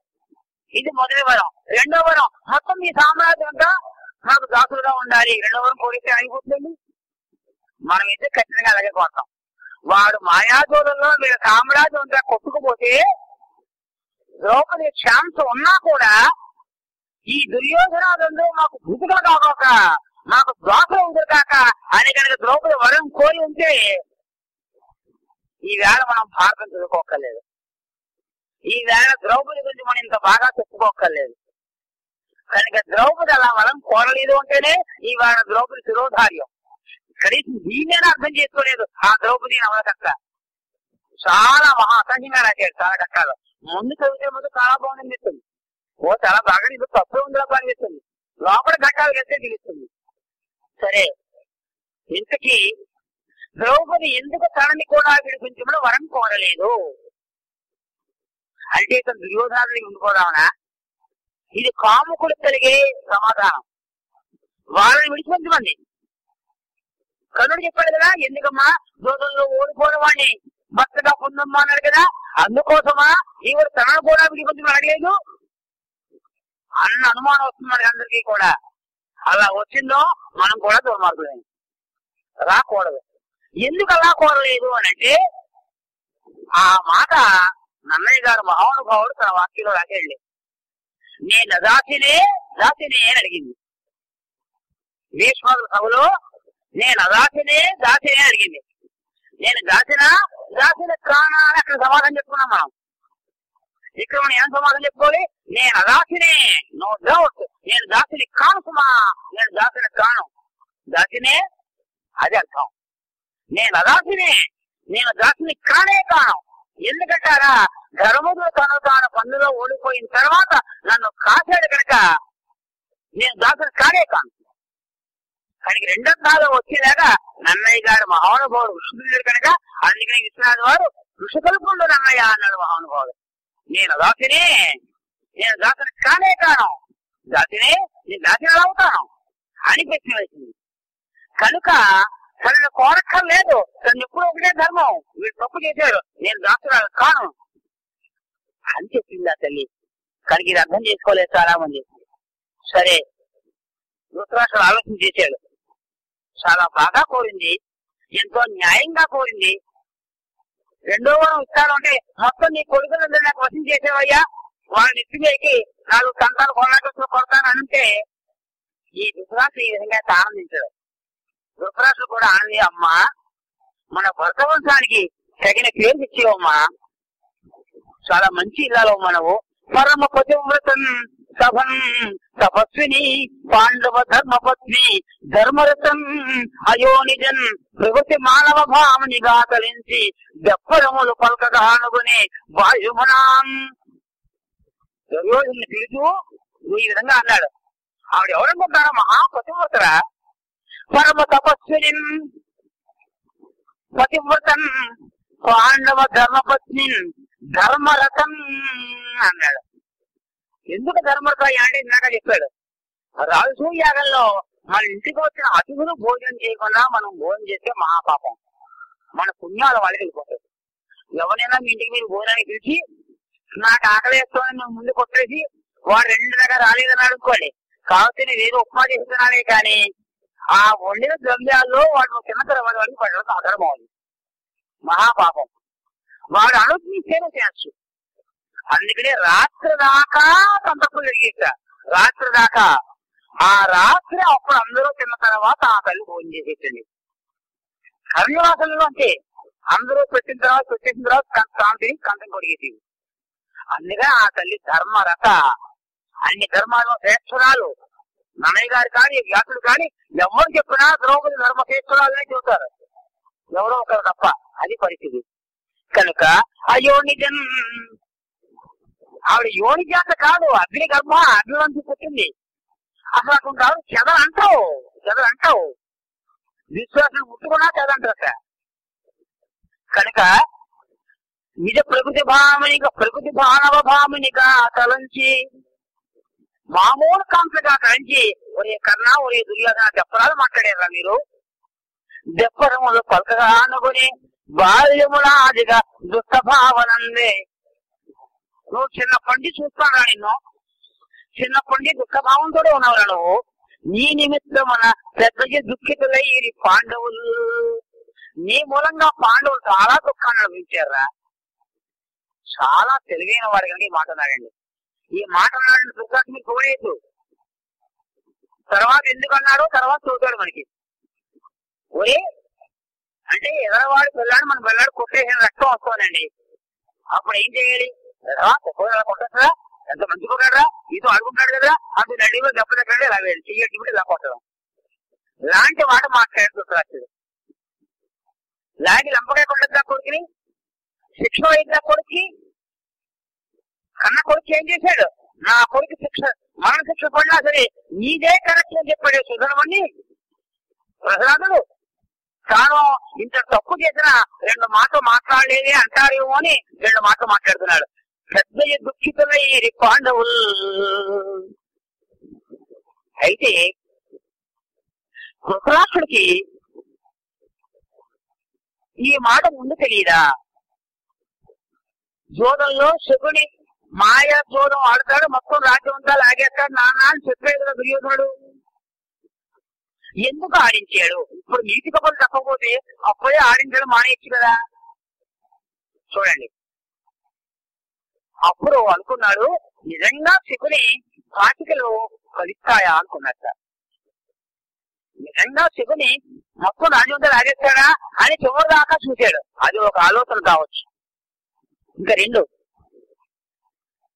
అసలు ఆ వేళ వీళ్ళని తగలబెట్టేసాం కానీ వాళ్ళు బతుకొచ్చేసారు, రెండోసారి వాళ్ళ లెక్క ఎలా ఉంటుందో చూద్దాం అని కూడా ఆలోచన చేశాడు ధృతరాష్ట్రుడు. నిజంగా ఓడిపోతారు ఓడరా. ధృతరాష్ట్రుడు ఏ విధంగానైనా తన కొడుకులు బాగా ఉండాలని, వీళ్ళు బాగా ఉండాలంటే వాళ్ళు చచ్చిపోవాలనేది కోరిక. అందుకోసం 2వ ఆలోచన ఆడించాడు. అంతేకాదు ఆ వేళ స్వయంవరంలో ఆ ద్రౌపది అర్జునుడు ఒక్కడూ వరించి ఇంతమంది యుద్ధం చేశాడు కదా, అందరినీ పారిపోగొట్టాడు కదా. అప్పుడైనా ద్రౌపది మానవ మాత్రాలు కాదని తెలిసింది కదా, వస్త్రాభారణ జరిగింది కదా. అప్పుడైనా ద్రౌపది మానవ మాత్రాలు కాదని తెలిసింది కదా. ఈ దుర్యోధన తొలగే కూర్చోమని సౌఖ్యం చేసేదాకా రానివ్వకూడదు కదా. ఆ పని ఎందుకు చేయలేదు? ఇవన్నీ కూడా ధృతరాష్ట్రుల పాత్రకి ఎప్పుడు కూడా కల్మషాన్నే చేకూరుతున్నాయి. ఇప్పుడు అపశకునాలు వచ్చాయి కనుక కౌరవ రాజ్యానికి క్షీణ పడుతుందని తెలుసుకుని గబుక్కుని ఈ మాట మాట్లాడుతున్నారు అని చెబుతూ తొప్పరా అని వరాలు ఇచ్చాడు. వెళ్ళిపోతున్నారు ఆయన, ధర్మరాజు ఇలా రారా అన్నాడు. వచ్చాడు. అందరి నాయన ఇంతకు ముందు నీ ఇంద్రప్రస్థంలో ఎలా ఉన్నావో అలాగా సమస్త ధనంతో నీ తమ్ములతో నీ భార్యతో మీరు తెచ్చిన ధన సంపదతో శుభ్రంగా వీళ్ళ హాయిగా ఉన్నాడు రా అన్నాడు. ఏమైంది? మొత్తం జోదం అంతా ఎగిరిపోయింది. దుర్యోధనుడు మొత్తం చేతికి దక్కిన ద్రవ్యం అంతా పోయింది పాపం. అది వాళ్ళ బాధ, విశ్వాసుల బాధ. అది పాండవులు సంతోషించారా? పాండవులకు ఆనందమే. వాళ్ళకి ఆనందం మిగల్చకుండా ఉండడం కోసం కర్ణుడు ఒక ప్రాణం వేశాడు. భారతం ఉంటే రాజకీయ శాస్త్రం అండి, ఏమీ సందేహం లేదు. వాళ్ళు ఏమన్నాడు తెలుసా కృష్ణవల్లో? అప్రవేంభసి మగ్రాణం అప్రతిష్ఠే నిమజ్జతాం పాంచాలి పాండుపుత్రాణం నౌరేష పారగా అభవతు అన్నాడు. నేను ఎంతమందో అందరికీ చూశానయ్యా. ఈ లోకంలో అందం చేత తమ భక్తుడికి ఐశ్వర్యాన్ని చేకూర్చున్న నారీమణులు చాలా మంది చూశాను నేను. కానీ ఒక నారీమణి తన భర్తల దాస్యాన్ని విడిచిపెట్టించి వాళ్ళకి పోయిన రాజ్యాన్ని ఇప్పించిన నారీమణిని ఇదిగో ద్రౌపదిని చూస్తున్నాను అన్నాడు. ఈ ద్రౌపదిని పొగిడినట్ల పాండవులు తిట్టినట్ల, పైకి ద్రౌపదిని పొగిడినట్లుగా ఉంది. అప్రవే అంబసి, దాటశక్తులు కాని సముద్రం, దాటశక్తులు కాని సముద్రంలో మగ్నానాం మునిగిపోయి ఉన్నారు. ఎవరు? పాండవాన నిమజ్జతాం పాండవానాం, మునిగిపోయి కొట్టుకుపోతున్నాడు పాండవులు. అటువంటి పాండవుల్ని పాంచాలి పాండుపుత్రానాం నౌహో యాష, వాళ్ళని ఒడ్డుకు చేసిన ఓడసమా ద్రౌపది, ఆహా ఏమి కాంత అన్నాడు. దీనికి అర్థం ఏమిటో తెలుసిన, ఒరే పాండవులారా, స్త్రీ మూలంగా మీ బతుకు తెల్లారేరా, చిచ్చి మీరు మనుషులు అని చెప్పడం దీని తాత్పర్యం. ఈ తాత్పర్యం ధర్మరాజు తెలిసింది, అర్జునుడికి తెలిసింది, ఎవరు మాట్లాడలేదు. దేవుడు తెలిసే మొదలు కొట్టుకోలేకపోయాడు. ఓరి దుర్మార్గుడు ఎంత మాట్లాడతావరా అంటూ లేపాడు. అంటే కనీసం స్త్రీ సంపాదనతో మీ బతుకు ఆధారపడేలా తిట్టడం. పూర్వంలో తిట్లు ఇంత అందంగా ఉంది. ఆ ద్రౌపది పౌరులో పై ఉంటుంది, ఆవిడ వీళ్ళని దాటించిన ఓడ అన్నాడు. నిజంగా ద్రౌపది పౌరులు వాడుకున్న పాపం కన్నుడు బుద్ధి వచ్చింది. ఈయన కూడా పాపం చివరిలో గ్రూప్ లోకి వచ్చేసాడు. చివరికి వచ్చేటప్పుడు విలన్స్ అందరూ కూడా గ్రూప్ లోకి వచ్చేస్తాడు, తప్పుకుంటాడు, హీరో పక్కన ఉంటాడు. అది కూడా మనం సినిమాలు చూసాం. అలా కన్నుడు కూడా మారిపోయాడమో, ద్రౌపదిని పొగుతున్నాడమో అనుకుంటాం. పొగలేదు, భార్యకి భర్తకి చిచ్చు పెట్టేసాడు. ఈ బతుకు తెల్లారేదా, ద్రౌపది మూలంగా బతుకు మట్టక చేయరు అన్నాడు. దానితోటి ఇతని కోపం వచ్చి శ్రీగతి పాండుపుత్రాణం ఇచ్చువాచ సుధర్మనా, వీళ్ళకి అర్థమైందో లేదో అనుకున్నాడు. అర్థమైనా పురంచుకుపోతున్నారు ధర్మరాజు, మాట్లాడలేదు. ఇంకా అర్థం కాలేదా, సరేలే మనమే వాచ్యం చేస్తాం అనుకున్నాడు. వ్యంగ్యంగా చెప్పాడు ఇందాకది, మనందరికీ అర్థం అవుతుందా, అందుకోసం వాచ్యం చేస్తున్నాడు. ఏమని శ్రీగతి పాండుపుత్రాణం అన్నాడు. ఇక్కడ తెలిసింది వాడు అసలు బుద్ధి, పొగలేదని. ఆఖరికి పాండవులకి స్త్రీగత అయిందిరా వాళ్ళు బతకడానికి అన్నాడు. శాస్త్రం ఏం చెబుతుంది, ఉత్తమం స్వార్జితం విత్తం, మధ్యమం పితురాగతం, అధమం భ్రాతృవిత్తం చ స్త్రీవిత్తం అధమాధమం. ఈ పరిస్థితి కనుక తాను స్వయంగా సంపాదించిన ద్రవ్యం కలిగితే చాలా గొప్పది. ఉత్తమం స్వార్జితం విత్తం, తండ్రి పుత్రార్జితం ఉందా అది కూడా పర్వాలేదు, సెకండరీ, ఫస్ట్ కాదు సెకండరీ. అయితే ఆ ద్రవ్యం మంచిదే, ఏమి తండ్రి లేదు ఆశిస్తున్నది, కానీ నీ దానికి ఖర్చు పెట్టి హక్కు లేదు సార్. నువ్వు నీ కొడుకు ఇవ్వాలి, నీ తర్వాత ఉంటానికి ఇవ్వాలి తప్ప, తాతగా రాస్తే మనవులకు ఇవ్వాలి తప్ప నువ్వు అనుభవించడానికి వీల్లేదు. అది పరిస్థితి. కానీ దత్తపుత్రుడు శుభ్రంగా బొక్కేసి శుభ్రంగా అది చేస్తున్నాడు. ఈ పరిస్థితి ఎప్పుడు తండ్రి రాస్తే ఏం కలిగిందో అది కాస్త కొడుకుకే ఇవ్వాలి. అది అమ్మేది కాస్తే పిల్లల పేర ఎఫ్ఐఆర్ వేయాలే, కానీ మీరు ఎట్టి పరిస్థితుల్లో రూపాయి ముట్టుకోవడం వీల్లేదు. కాకినాడలో ఆటల శాఖ దగ్గర ఉండేవారు మహానుభావుడు, కర్మనిష్టేనా కర్మిష్టి. ఎప్పుడు కొడుకు ఇంట్లో భోజనం చేయలేదండి, రుణం పడిపోతామని. కొడుకులుగా వాళ్ళ నాన్నగారి స్నాతిని వాటాల విషయం చెరువులు ఇచ్చేసారు, వాళ్ళ ఇంటికి కూడా వెళ్ళదు తర్వాత. అది పరిస్థితి. అటు మహానుభావులు ఉన్నారు, మహాకర్మిష్టి, రోజు 5ంటికి భోజనం చేసేవారు. ఆయన చేసిన తర్వాత మా తల్లి భోజనం చేసేదండి. మరి ఆవిడెంత కర్మిస్తున్నారో చూడండి. కనుక ఈ స్త్రీవిత్తం అధమాధమం అన్నారు. స్త్రీ మూలంగా వచ్చిన ద్రవ్యం ఎందుకు పనికిరానిది. ఇది ఈ వేళ పాయింట్ గా తీసుకుంటే ఆడవాళ్ళు ఉద్యోగాలు చేస్తే మగవాళ్ళు అనుభవిస్తున్నారు అంటే మరి తప్పు కాదా? సరే, ఆర్థిక స్వాతంత్ర్యం మంచిదే, అందుమూలంగా అదే ద్రవ్యాన్ని భర్త సంపాదన లేకుండా అనుభవిస్తే మాత్రం దోషమే అని చెబుతాం శాస్త్రం. మరి అందరి ఇళ్ళలో ఉద్యోగాలు చేస్తారు కదా, మనకి సంపాదన లేకుండా ఆ సంపాదనే తింటూ ఉంటే మాత్రం దోషం. నువ్వు కూడా సంపాదించి తింటే ఏ గొడవ లేదనమాట. అని ఎప్పుడైతే చెప్పాడో పాండవులు కుతకత ఉడికిపోయినా ఏమీ మాట్లాడలేదు. అప్పుడు భీముడు అంటున్నాడు, చూసేవా అర్జున, మన ధర్మపుత్రుడు వాడు ఎలా అన్నాడు, ఆ దుశ్శాసనుడు ముట్టుకుని అపరాధం చేశాడు. ఈ కన్నుడేమో ఆడవాళ్ళ ఉన్న ఐశ్వర్యం వచ్చిందన్నాడు. మన బ్రతుకు ఎందుకు? సాధారణంగా దేవుడు ఒక సూత్రం చెప్పాడు, లోకల్లో ప్రతి మనుషులలో 3 జ్యోతులు ఉంటాయట. 3 జ్యోతులు ఉంటాయట. ఆ జ్యోతులు ఏంటంటే సంతాన జ్యోతి ఒకటి, కర్మజ్యోతి ఒకటి, జ్ఞానజ్యోతి ఒకటి, 3 జ్యోతులు ఉంటాయని దేవుడు అనే మాట చెప్పేట. ఇప్పుడు మన భార్యని ఒక పరాయి వాడు ముట్టుకున్నాడు అంటే, చెయ్యి పట్టుకు లాక్కెళ్ళి జుట్టు పట్టుకు లాక్కొచ్చాడు అంటే, చీర ఎక్కుపోయాడు అంటే మన ఇల్లాలో అపవిత్రాలు అయిపోయింది. ఈవిడ వల్ల మనకి సంతానం కలిగితే ఇంకా మనకి సంతాన జ్యోతి పోయినట్లే, మన బ్రతుకు తెల్లారినట్లే, ఈవిడ అపవిత్రాలు అయిపోయింది అన్నాడు. దేవుడు జరగబడ్డాడు. యోని జాతాసురారీణం, అగ్నిహోత్రంలో పుట్టిన స్త్రీకి ఇటువంటి ముట్టుకోవడాలు అస్పృశ్యత ఉండదు. అది పాపం దేవుడు తెలియక మహాపాపం వచ్చింది. అప్పుడు అర్జునుడు చంపేస్తానికి ఒతికెందుకు అన్నాడు. ఈ పాండవులు చంపేస్తాం అన్నాడు. ఆ లోపం విడిచిపెట్టేద్దాం అన్నాడు. వాక్యం చేయలేదు వచ్చి, మనకి సంతాన జ్యోతి ఆరిపోయినట్లే లెక్క అన్నాడు.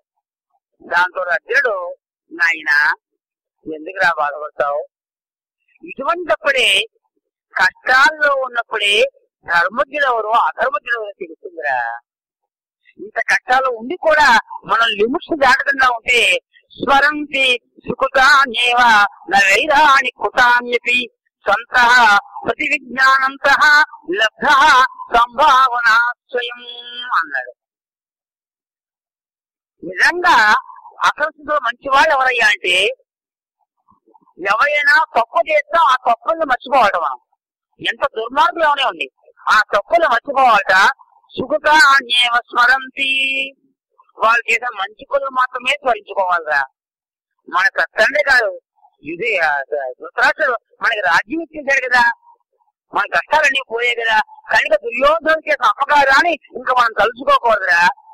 అందుకనే మనం ఎగరలేదు కనుకనే, మన ధర్మానికి బద్దులు కనుకనే, మనం తిరగబడలేదు కనుకనే సంభావన స్వయం మనందరం ఉత్తములుగా కీర్తింపబడ్డాం అన్నాడు అర్జునుడు. ఈ వేళ అర్జునుడు అన్న మాట ఆ వేళ త్రేతాయుగంలో రామచంద్రమూర్తికి చెప్పిన మాట ఒకే మాట. కథంచదుపకారేణ కుచేనేకేన తుష్యతి నస్మరత్పకారాణం శతమప్యాత్మవిత్తయా అంటారు వాల్మీకి మహర్షి రాముని. నస్మరతి అపకారాణం శతమపి, 100 అపకారాలు చేసిన అసలు వాడికి కోపం వచ్చేది కట్ల మహానుభావుడికి రామచంద్రమూర్తి అండి. ఎంత మహానుభావుడు.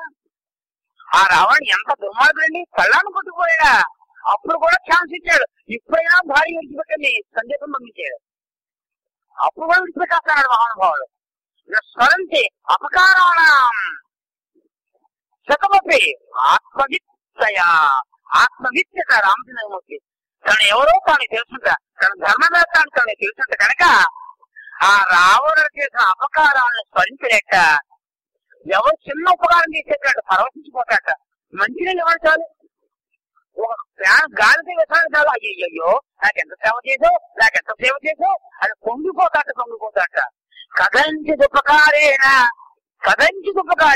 ఏ చిన్న ఉపకారం చేసినా అయ్యో నీ గుణపడున్నాను, అయ్యో నీ గుణపడున్నాను, ఎంత మంచి పని చేసావు అని పొగుతూ ఉంటాడు మహానుభావుడు. అంతేనా ఏకేన దృశ్యతి, ఒక్క ఉపకారం చేసేటాడు. కథంచిత ఏదో చిన్న ఉపకారంట. స్వరత్యపకారాణం శతమప్యాత్మవిత్రయ, ఇదే మాట్లాడుతున్నాడు. నాయన మంచి వాళ్ళు ఎప్పుడు కూడా అపకారాలు స్మరించకూడదురా, ఉపకారాన్ని స్మరించాలరా నాయన అన్నాడు.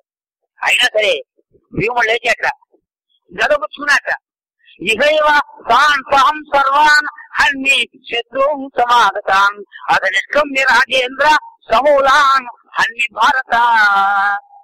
ఏ భారత ధర్మరాజా, ఇదిగో ఇప్పుడే దుర్మార్గులు, మళ్ళీ ఎప్పుడో యుద్ధం కాదు, ఇప్పుడే మనకి హక్కు వచ్చేసింది కనుక వెంటనే వీళ్ళందరినీ గర్భ బాధేస్తాను వీళ్ళు అన్ని సమూలంగా అంటున్నాడు.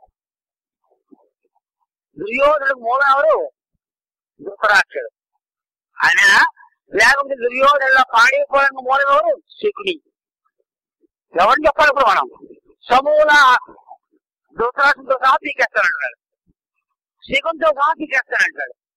అర్థం తెలియకుండా వాడాడు సమూల అన్నాడు మహానుభావుడు. అతని నిష్కమ్య రాజేంద్ర, ఇంకా మనం వెళ్ళిపోదాం, వీళ్ళని చంపేసి వెళ్ళిపోదాం రాజా అన్నాడు. దాంతో ధర్మరాజు ఆగని చేతుడు గట్టిగా పట్టుకుని ఆగన్నట్ట. ఆడేళ్ల విశ్వాసుడు గుండెలు బద్దలు పడతా అన్నప్పుడు ధర్మరాజు ఏం మాట్లాడలేదు. తర్వాత దుర్యోధన త్వరమే కూర్చోమని సౌత్ చేసినప్పుడు త్వరగా ఎక్కడతా అన్నప్పుడు ధర్మరాజు ఏం మాట్లాడలేదు. ఇప్పుడు మాత్రం మాట్లాడుతున్నాడు. ఇప్పుడు ఎందుకు ఇంతగా రెచ్చిపోవడం?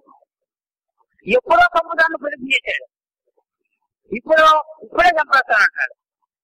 చూడండి, అది చాలా కష్టమైన పని. భార్యని జుట్టు పట్టుకు రాకొచ్చాడు, వస్త్రాలు ఇప్పాడు, మహాదోషం అది. త్వరని కూర్చోమని సౌకర్యం చేశాడు, ఇంతకంటే దోషం అది. వాటిని విడిచిపెట్టేశాడు, ఎప్పుడో చంపుతాను అన్నాడు. ఇప్పుడు మహారాజు బాబు అంతా ఇచ్చేసాడు. ఈ కన్నుడు ఒక్క మాట అన్నాడు, శ్రీమూలంగా వచ్చిన ధనసమ కన్నుడు ఒక్క మాట అన్నాడంటే అందులో అందరినీ చంపేస్తానంటాడు. అందరినీ చంపేస్తే అవుతుంది, అప్పుడు ధర్మరాజ్యం అవుతుంది అని భీముడు ప్లాన్. ఇప్పుడు ఎందుకు రెచ్చిపోయాడు అంటే ఇదంత చిన్న విషయం. ఇది దీనికి పెద్దగా ఆయన స్పందించాడు, పెద్ద విషయాలు చిన్నగా స్పందించాడు. ఏమిటి కారణము అంటే ధర్మరాజు కూడా ఇదే ఉంది. ద్రౌపది మూలంగా మనం ఈ రాజ్యాన్ని సంపాదించుకున్నాము అన్న ఊహ ధర్మరాజుకి కేరళ భావన. అయ్యో బాబోయ్, ధర్మరాజు హృదయంలో దూరితే కూడా మనకి ఆయన భావం వ్యక్తం కాదు. చిత్తని వరకు గెలుస్తుంది, యుద్ధం చేసి గెలిస్తేనే మనం దానికి వీరభోక్తం అవుతాము అన్నాడు. చివరికి ఆఖరికి ముందు యుద్ధం అవుతుంది అన్నాడు, కానీ చివరిలో తెలుస్తుంది. ఇప్పటిదాకా ఎక్కడ తెలియదు. కానీ వీళ్ళందరికీ కూడా శ్రీమూలమైన రాజ్యం ఇది ఉండాలని మంచిది కాదు అనుకున్నాడు. అందుకని సరే ఊరుకో అన్నాడు, తమ్ముడిని ఊరుకోబెట్టాడు. మళ్ళీ ఎలా వచ్చారో హాయిగా అలా వెళ్ళారు, అందరూ ప్రశాంతంగా ఉన్నారు. కానీ అందరి మనస్సుల్లోనూ దుర్యోధనాలు చేసిన అపకారం ఉండనే ఉంది. దుర్యోధనుడు చాలా బాధపడిపోతున్నాడు. ఎంత పని చేశాడు నాన్న, చిచ్చిచ్చి దగ్గరికి దొరికిన వాళ్ళు విడిచిపెట్టేశాడే. పావుని నడ్డి తొక్కి పంపించినట్టు అయింది. ఇప్పుడు మనం ఇటువంటి వాళ్ళమో పూర్తిగా తెలిసిపోయింది పాండవులకి. వేత్తత్వం తాత ధర్మాణం గతిం సూక్ష్మం యుధిష్ఠిర వినీతోసి మహాప్రజ్ఞ. అయితే ధర్మరాజు వెళుతూ ఉండగా ధృతరాష్ట్రుడు ఈ పని జరగకుండా ఉన్నందుకు మాట్లాడుతున్నాడు. ఎందుకంటే మన వాళ్ళు అపరాధం చేశాడు. ఎప్పటికీ దుర్యోధనాన్ని క్షమించలేదు పాండవులు, ఏమి సందేహం లేదు. ఇది వరకెట్లాకపోతే ఉన్న అసాధ్యం. కానీ రాజు ఏమంటున్నాడు చూడండి, ఎంత తెలియని వాడు ధృతరాష్ట్రుడు. తాత, ఒరే నాన్న, చిన్న కొడక, నా ప్రేమతో కూడిన కొడుక, ధర్మాణం సూక్ష్మం యుధిష్ఠిర త్వం వేత్త. ధర్మం తాలూకు రహస్యాలను నీకు తెలుసుకుందా నాన్న, నీకు నేను చెప్పక్కర్లేదనుకో. నువ్వు చాలా వినీతులవురా, పెద్దల పట్ల గౌరవం ఉన్నవాడురా. నేను ముసలాడిరా నాన్న, నా వైరాణి అభిజానంతి. ఇప్పుడు నువ్వు ధర్మవేత్త కనుక నా కొడుకులు చేసిన అపరాధాలు నువ్వు స్మరించగలరా నాన్న. గుణాన్ పశ్యంతి నా అగుణాన్. ధర్మవేత్త ఎవరైనా సరే వాళ్ళు గుణాలను చూస్తాడు కానీ అగుణాలను చూడరా నాన్న. కనుక నా కొడుకు అపరాధాలు చేసినా నేను నీకు రాజ్యం ఇచ్చేసాను కదా నాన్న. అందుకని నాలో మంచిని చూడు. దుర్యోధన శపాల్ష్యం తాత, మా దుర్యోధను నీ పట్ల ప్రవర్తించరా ప్రవర్తన దయచేసి క్షమించు నాయన, అది దృష్టిలో పెట్టుకోకు నాయన. హృది మా కృధా, ఈ మనస్సులో పెట్టుకోకు. చేసిందంతా చేయించేసి మనస్సులో పెట్టుకోకంటే ఎలా కుదురుతుందండి? కుదరదు కదా. సరే మాట చెబుతాడు, మాతరం చేయవగాంధారీ, నీ తల్లి మొహం చూసేనా. మాం చత్వం గుణకాంక్షయ, నువ్వు ఉద్యోగ రావాలని కోరే నీ తండ్రి నన్ను చూసేనా. ఉపస్థితం వృద్ధం అందం పితరం వస్య, నేను బుద్ధివాడు రానన్న, లేవలేని వాడు రానన్న, ముసలివాడు రానన్న, ఏమి చేయలేని వాడిరా. కనుక నన్ను నీ పెదతల్లిని దృష్టిలో పెట్టుకుని దుర్యోధన చేసే అపరాధాల్ని నువ్వు స్మరించగరా నాయన, ఎందుకంటే త్వం ధర్మం సర్వధర్మ వేస్తావి నువ్వు. అది తెలివితేటలంటే. కొడుకు చేసే అపరాధాన్ని తండ్రి ఎలా కమ్ముకున్నాడో చూడండి. కానీ మాసవానం అనబోతుందా? ఎవరికి ఉన్నా లేకపోయినా భీముడికి అర్జునుడికి ఉంది, ఏం సందేహం లేదు. ధర్మరాజుకి ఉంది, కానీ మహాధర్మంగా మహాశాంతంగా ఆ ముఖంలో ఆనందం వ్యక్తం చేస్తూ అన్నా పదనాన్న ఆ మాటను నాకు చెప్పాలా, దుర్యోధన నా సోదరుడు కాడా అన్నాడండి. అటువంటి మనిషి ఉంటాడండి. కనుక ఆయన ధర్మరాజు, ఆయనే భారతానికి హీరో. ధర్మరాజు హీరో, ఎవరు హీరోలు కారండి. ఇంత అపకారాన్ని పొందిన కసు కాలేదే, ముఖంలో వికారం రాలేదే, నిత్య చైతన్య స్వరూపంగా నిత్య పరమ శాంతి స్వరూపంగా ఉన్నాడే, అటువంటి ధర్మరాజు మనకందరికీ ఆదర్శం కావాలి. వీళ్ళు హాయిగా ఇంటికి వెళ్ళారు. మళ్ళీ దుర్యోధన వచ్చి తండ్రికి ఎక్కించడం మొదలెట్టాడు. నాన్న తోకలు వాళ్ళు మన మీద పగపడతారు కనుక లాభం లేదు, ఏదో విధంగా వాళ్ళని మళ్ళీ పీడించి అనుజ్ఞతంతో అడవులకు పంపించేద్దాం, ఇది నా కోరిక అన్నాడు. ఇది కూడా బాగుందో అనిపించింది ధృతరాష్ట్రుడికి. మళ్ళీ వెంటనే మారిపోయింది. రేపు చూద్దాం. రేపటితో ఆఖరి 25వ తేదీ. రేపటి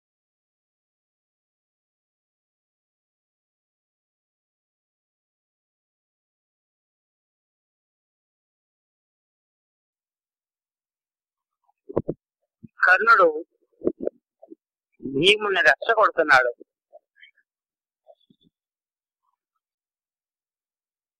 సభాపర్వం తెలుగు భారతం ప్రకారం చెప్పుకోదలుచుంటే పావుగంటలు అయిపోతుంది. సంస్కృత భారతం ప్రకారం చెప్పుకోదలుచుంటే గంట పావు పడుతుంది. కనుక మనం సంస్కృత భారతాన్ని ఎక్కువగా ఫాలో అవుతున్నాం కనుక సభాపర్వం తాలూకు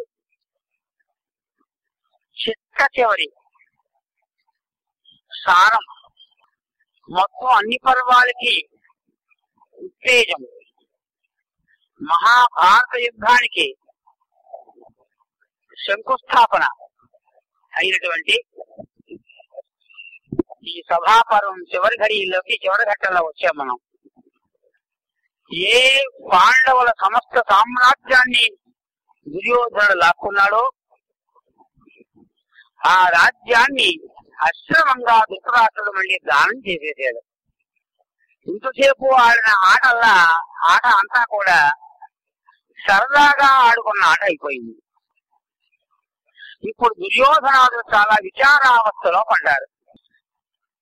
అసలు జోదం ఆడకుండా ఉంటే బాగుండేది, అనవసరంగా ఆడాం. ఆడి వాళ్ళని ఒక కోటు పొడిచాం, వాళ్ళకి కోపం తెప్పించాం. ఏ మాట పడకుండా హాయిగా ఉండిపోతే గొడవ లేకపోయేది అని దుర్యోధనుడు దుశ్శాసనుడు మహాపరితాపాన్ని పొందుతున్నారు. అట్లా పాము వెళ్ళిపోతోంది. దాన్ని ఏమీ చేయకుండా నమస్కారం పెట్టే గొడవ లేదు. దాన్ని ఒక కరస కొట్టని తిన్నగా ఉండకుండా అది కాస్త పక్క కణంలో దూరింది, వాంటి రొప్పింది, బొసలు కొట్టేస్తుంది. ఇప్పుడు అది పరిస్థితి. ఆ భీముడు చేసిన ప్రతిజ్ఞ ఒక్కసారి గుర్తుకొస్తున్నాయి దుర్యోధనుడికి. అదే ఎంత పని జరిగింది ఆయన మహామనస్తాపాన్ని పొందుతూ పితరం ఉపససార దుర్యోధన అంటాడు. గబగబా తమ్ముళ్ళని తీసుకుని నాన్నగారి దగ్గర పరిగెట్టుకొచ్చాడు. నాన్న ఎంత పని చేసావు నాన్న. వాళ్ళు ముసకొట్టిన త్రాసుపావం లేకపోతే వెళ్ళేది. వాళ్ళ చేతుల్లో విముక్తులు అడ్డుపడినా సరే ఓడిపోతారు.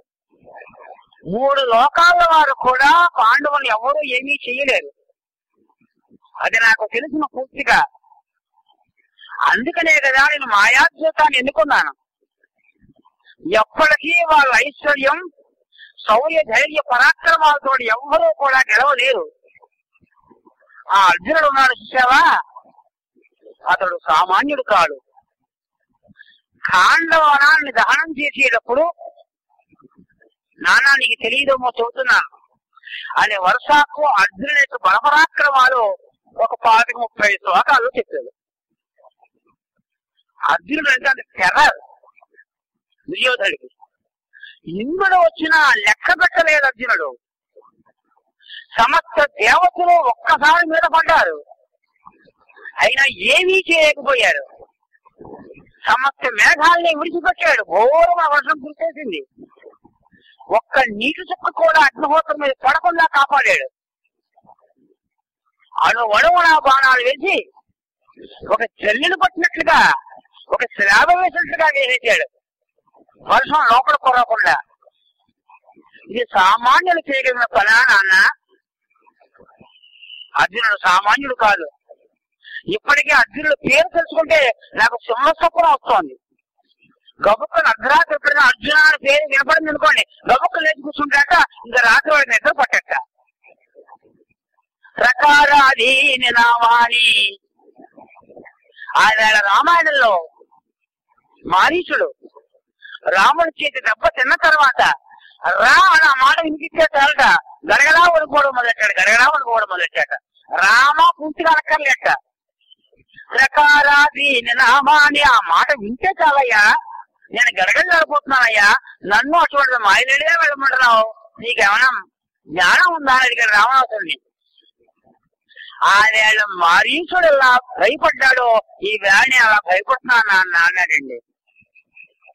అనుకోకుండా దుర్యోధన నోటం కూడా ఒక గొప్ప ఉపమానం వచ్చింది. వాడు రాక్షసుడు. అటువంటి రాక్షసుడు వాడికి జ్ఞానం ఎలా అవుతుంది? ఈ దుర్మార్గుడు అప్పుడు కూడా జ్ఞానం రాలేదు, కేవలం భయపడడం దాకానే మారీచుడు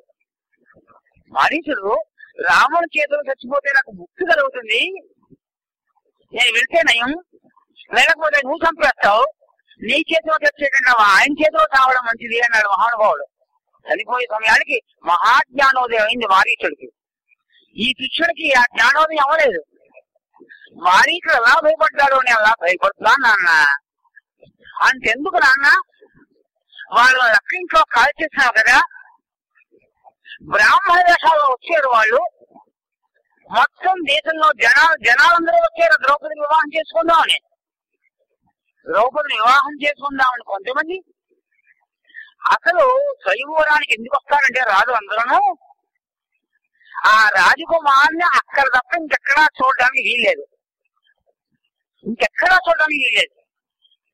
ఏ దేశపు రాజకుమారి ఎంత అందంగా ఉంటుందో చూడాలి అంటే ఖచ్చితంగా ఫంక్షన్ కి మిస్ అవ్వకూడదు. ఒకప్పుడు భోజనాలు పెడుతుంటారు, బ్రహ్మాండంగా భోజనాలు పెడుతుంటారు, కానీ అక్కడికి వెళ్ళడం మానకూడదు. చాలా బాగుండేది భోజనాలని ఎక్కడెక్కడ వాళ్ళు బయటకు వస్తారు ఆ భోజనాలకి. అట్లాగా రాజకుమారులందరూ కూడా వాళ్ళ వత్స్యంత్రాన్ని భేదించకపోనివ్వండి, కనీసం ద్రౌపదిని చూడొచ్చిన వచ్చారు. అంతమంది అక్కడ రాజ కులం మధ్యలో ఒక బ్రాహ్మణుడు మత్స్యంత్రాన్ని కొడితే మాకందరికి మతిపోయింది. తర్వాత తెలిసింది అర్జునుడని.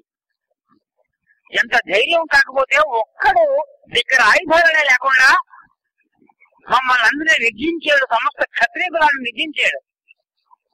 చూడండి నాన్న, అర్జునుడు అటువంటి వాడు. ఇంకా భీమసేనుడు గడపట్టుకుంటే నేను కూడా కొంచెం భయపడతాను. నేనే భయపడితే నా కౌరవులు మిగతా వాళ్ళు మాత్రం ఏం చేయగలుగుతారు? నకులుడు సహదేవుడు ఉన్నారు, వాళ్ళు కనుక కత్తి పట్టుకుని వర్మాన్ని ధరించి యుద్ధానికి వస్తే వాళ్ళతో మేము ఎవరం కూడా సరిగ్గా ఖడ్గయుద్ధం చేయలేము. అటువంటి పాండవుల్ని దొరికితే నువ్వు చేతులారా విడిచిపెట్టావు. నీకు బుద్ధి ఏమైపోయింది? నీ కొడుకు నాశనాన్ని నువ్వు కోరుతున్నావా? నేను ఇంకా తగలబడ్డం ఖాయం. ఈ మనోవేదన నన్ను గ్రహించేస్తోంది. మనస్తాపం మించిన మహారోగం మరొకటి లేదు. కనుక నా కోరిక ఒక్కటి అడవేయచ్చు అన్నాడు. ఎంత ఉపోద్ఘాతం చెప్పి దీనికి ఇంకో ప్రాణం ఆలోచించి వచ్చాను నాన్న అన్నాడు. ఏమిటి ఇది? ఈ ధృతరాష్ట్రుడు ఈ ఊరి బతుకు ఎప్పుడు ఉంటే ఏ విధంగానైనా పాండవులే నాశనం చేయాలనే కోరిక. పాండవులు నాశనం చేయడం వల్ల దేవుడు తన బిడ్డలు క్షేమంగా ఉండాలని కోరికలు పాపం. అంటే ఎవరి బిడ్డలు క్షేమంగా ఉండాలని వాళ్ళు కోరుకోవడం తప్పులేదు, కానీ ఎదర వాళ్ళ నాశనం మీద నీ బిడ్డలు బాగా ఉండాలని కోరుకుంటే మహాదోషం అది. ఏమిటానాయన అంటున్నాడు. చెబుతున్నాడు అర్జునుడు పరాక్రమాన్ని. దుర్యోధనుడు భూవిదత ప్రతాప పరిభూత విపక్షుడు సవ్యసాచి గాంధీవము కొన్నన్ భీముడు బడిన్ గదకొన్న కవల్ కృపాణ చర్మావరణాది బాధిత మహాభుజ విక్రములైన వరలం లావే రణములో మనకు అలంఘ పదార్థులం ఇంకా ఓర్వలం. వాళ్ళేకంగా ఆయుధాలతో వస్తే నాన్న మనం ఎవరు వాళ్ళతో గెలవగలడు, గెలవలేము. కనుక తండ్రి ఒక ఉపాయం ఆలోచించాం. నేను శకుని మామ, వాడి పేరు చూడండి ఎంత గొప్ప పేరు పెట్టుకున్నాడో, శకుని పక్షి. అది ఎప్పుడు అపకారమే తలపడుతూ ఉంటాడు, అది వాడి పని. ఏమిటానన్నా నువ్వు పాండవులు మళ్ళీ అణుజ్యోతం పేరుతో పిలువు. ఇందాక సుహృజ్యోతం, ఇది అణుజ్యోతం. అనుశిష్య జ్యోత కారణం అణుజ్యోతం అంటే ఇందాక దాన్ని అనుసరించి ఉంటుంది, అలా ఉండదు. ఇది దాన్ని అనుసరించి ఒక కొత్త పాయింట్ ఉంటుంది. ఇది పరిస్థితి అన్నాడు. ఏం ఆలోచించే అని ధృతరాష్ట్రుడు అడుగుతున్నాడు. ఈ ధృతరాష్ట్రుడు బుద్ధి ఏమిటి అంటే వీడు అశక్త సజ్జనుడు, మరీ దుర్మార్గుడేమీ కాదు. పాండవుల పట్ల సజ్జనుడే కానీ అశక్తుడు, కొడుకుల చేతిలో బంధీ. నేను కాదంటే రేపు పొద్దున దుర్యోధన వీడిని చంపించేస్తాడు, అది కర్మ. అంత డేంజరస్ వాడు. కనుక అశక్త సజ్జనుడు చాలా మంచివాడండి. ఏమిటి ప్రయోజనం? ఎవరైనా 4 చెడు మాటలు మాట్లాడుతున్నాడు, చెట్ తప్పు చెప్పు అని మాట్లాడాడే, ఇంకా వాడు మంచిగా ఉండేవాడు చావనేవాడు. వాడు ఎవరైనా తప్పు పెడతాను నడుస్తుంటే ఒరే తప్పురా అని చెప్పలేకపోతే వాడు ఎంత మహానుభావుడు అయితే ఏమిటి ఉపయోగం? కనుక ధృతరాష్ట్రుడు అశక్త సజ్జనుడు. ఇంకా దుర్యోధనుడు ఉన్నాడు, వీడు అశక్త దుర్జనుడు. వీడు ఇది మా తండ్రికి కొడుకు తేడా. వీడు శక్తి లేక దుర్జనుడుగా దుర్మార్గుడుగా మారిపోయాడు. ఏమి శక్తి లేక, పాండవుల్ని గెలిచే శక్తి లేక దుర్జనమైన ఉపాయాలు పన్నుతూ ఉంటాడు.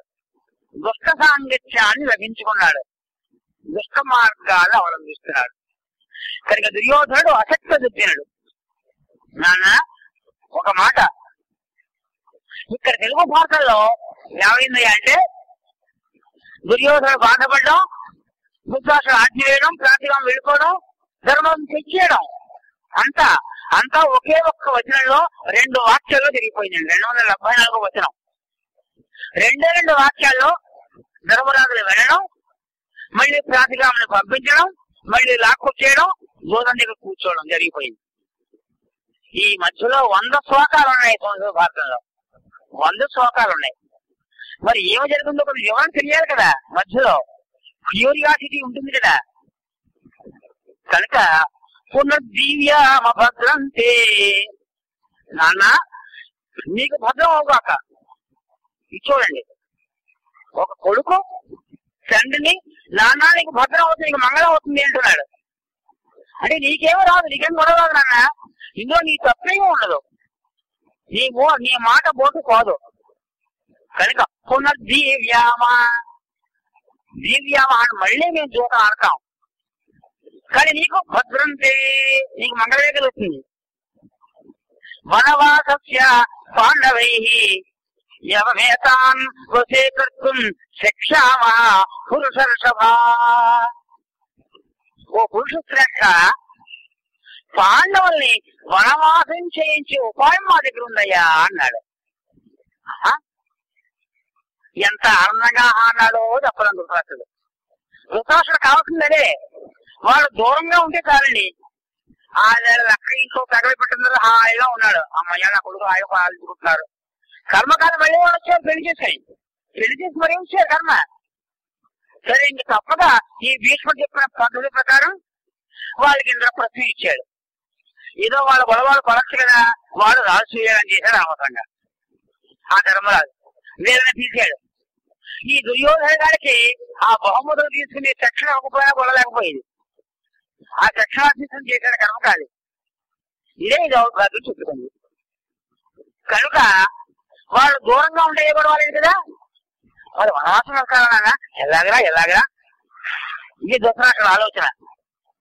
సేవా ద్వాదశ వర్షాణి వయం వా జ్యోత నిర్జితా ప్రవిసేమ మహారణ్యం అదినై ప్రతిభాసితా. నాన్న అదినై ప్రతిభాసితా, లేడి చర్మాన్ని కట్టుకుని వాడైనా మేమైనా అడవిలో ఉండాలి. ఈ లేడి చర్మం ఫిట్టింగ్ కూడా పెట్టాడు. ఎందుకు లేడి చర్మం కట్టుకుని ఉండడం? వీడు సామాన్యుడు కాదు వీడు. అంతేకాదు ద్వాదశ వర్షాణి వయం వా జ్యోత నిర్జితా, వాళ్ళేనా గెలుస్తాం మేమేనా గెలుస్తాం. మేమే గెలిస్తే వాళ్ళు 12 సంవత్సరాలు నివాసం చెయ్యాలి. ప్రవిసేమ మహారణ్యం, మేము వెళ్తా ఉంటున్నాడు బయట, మేము ఓడిపోతే మేము వెళ్తా ఉంటున్నాడు. మేము వెళ్తా ఉంటే చచ్చినా ధృతరాష్ట్రుడు ఒప్పుకోడు. మేము కానీ వాళ్ళు కానీ వెళ్తాం అన్నాడు. వాళ్ళు వెళ్లే ఉపాయాన్ని ఆలోచిస్తాడని తెలుసు ధృతరాష్ట్రుడికి. ప్రతివాసిత అదినై, లేడి చర్మాలే కట్టుకోవడం 12 ఏళ్లను. లేడి చర్మాలు కట్టుకుని వెళ్ళడం మాత్రమే కాదు, ఈ దుర్మార్గం అయితే కట్టుకుని వెళ్తాడు. అక్కడ బ్రహ్మాండంగా రాజవస్త్రాలు చూసాడా ఎవరైనా పెట్టారా అని. కానీ బాబు ధర్మరాజు అటువంటి పని చేయరు. అక్కడతో అయిందా ఇంకో ఫిటింగ్ పెడుతున్నాడు అక్కడ. త్రయోదశ సజనే అజ్ఞాత పరివత్సరం. త్రయోదశంచ 13వ సంవత్సరం సజనే, అందరు జనులు ఉన్న నగరంలో, చాలా మంది ఉన్న ప్రజల యొక్క సమూహం కలిగిన నగరంలో సజనే అజ్ఞాత, వాళ్ళు అరణ్యవారు నిద్రపోతున్నారు, వాళ్ళు తెలియపడకుండా ఉండాలి. పరివత్సరం, సంవత్సరం అంతా తెలియపడకుండా ఉండాలి. జ్ఞాతాశ్చ, ఒకవేళ తెలియబడితే పునరణ్యాని వనే వర్షాని ద్వాదశ. ఇంత స్పష్టంగా ఇచ్చేయండి. ఒకవేళ 13వ సంవత్సరం కనుక తెలియబడ్డారో మళ్ళీ 12 సంవత్సరాలు అరణ్యవాసం చెయ్యాలి అన్నాడు. ఎంత తెలివితేటలో చూడండి. అంటే ఈ జన్మలో పాండవులు హస్తినాపురానికి రాకుండా చేద్దామని వాడు ప్రయాణం. అయితే 12 ఏళ్ళు పెట్టుకోవడం ఎందుకండి? ఒక 5 ఏళ్ళు పెట్టుకుని 6వ సంవత్సరం అజ్ఞాతవాసం అనొచ్చు కదా. అనలేదు, 12 ఏళ్ళు అన్నాడు. 12 సంవత్సరాలు కనుక మనం ఒక ఇంట్లో అద్దెకుంటే మనకి ఆ ఇంటి మీద హక్కులు వచ్చేస్తాయి. అది వాళ్ళ లీడర్ గారు ఇక్కడ ఉన్నారు, పబ్లిక్ ప్రాసిక్యూటర్ గారు ఉన్నారు. మనం కదలంటే వాళ్ళు పట్టణం చేసేది ఏమీ లేదు. చాలా సెటిల్మెంట్ రావాల్సిందే తప్ప చాలా క్లిష్టమైన పరిస్థితి. 12 సంవత్సరాలు కనుక ఈ పాండవుల్ని ఈ నగరంలోంచి గెంటేసి పడితే మొట్టమొదట వాళ్ళకి రాజ్యం మీద హక్కు పోతుంది. 2, ప్రజలు అతన్ని మర్చిపోతారు. చచ్చిపోయిన వెంటనే బాగుంటుందండి, ఆ మొన్నాడు కొంచెం ఉంటుందండి. 11వ రోజుకి ఆ ధర్మోధికారి ఇచ్చినప్పుడు అందరూ వస్తారు కదా, వాళ్ళని చూసి బేరం అంటామండి. మార్కెట్ నాడు అందరూ కలకలు అవుతూ మార్గం పెడుతూ ఉంటారు. ఇంకా త్రైపక్షంగా కేరింతలు కొడుతూ సంవత్సరికాలు అసలు చచ్చిపోయిన బాధ ఏమడదు, మామూలు దగ్గర పెడుతున్నట్టుగా పెడతారు. కాలమే కనుక మనిషికి మరుపు చేకూర్చకపోతే ఒక్కడంటే ఒక్కడు బతికి బతకట్లేదు. కనుక 12 సంవత్సరాల కాలం ప్రజలకు దూరం అయిపోతే ధర్మరాజు అతని సుగుణాలు పలికిదెవరు? ఇంకా సుగుణాలు గుర్తించుకునేదెవరు? ఈ 12 సంవత్సరాల్లో ఏం చేశాడు తెలిసిన దుర్యోధనుడు? ధర్మరాజు ఎవరెవరికైతే ఏ దానాలు చేశాడో దానికి రెట్టింపు దానాలు చేశాడు. వీడు సొమ్మేం పోయింది, అప్పనంగా వచ్చిన ఆస్తి శుభ్రంగా ఆస్తి అంతా పోతే ఆస్తి పోతుంది, ఈ ఆస్తి పోతుంది కదా. రెట్టింపు దానాలు చేసేవాడు. ఎవరైనా బ్రాహ్మణుడు ఏమండి మా అమ్మాయికి పెళ్లి చేసుకోవాలని వచ్చాడా అంతే, వాడు ఊహించిన ధనం ఇచ్చేసేవట, యజ్ఞాలు చేసేవట. అమ్మ బాబోయ్ దుర్యోధనుడు శివ చక్రవర్తి అండి అని అనుకునేది దానాన్ని చేసేవాడు. అంటే వీడి లక్ష్యం ఒకటే, ఏమిటి? పాండవుల ప్రజలు మర్చిపోవాలి అనే ఉద్దేశం తప్ప నాకు పుణ్యం రావాలి ఉద్దేశంతో ఆ దుర్మార్గులు చేయలేదు.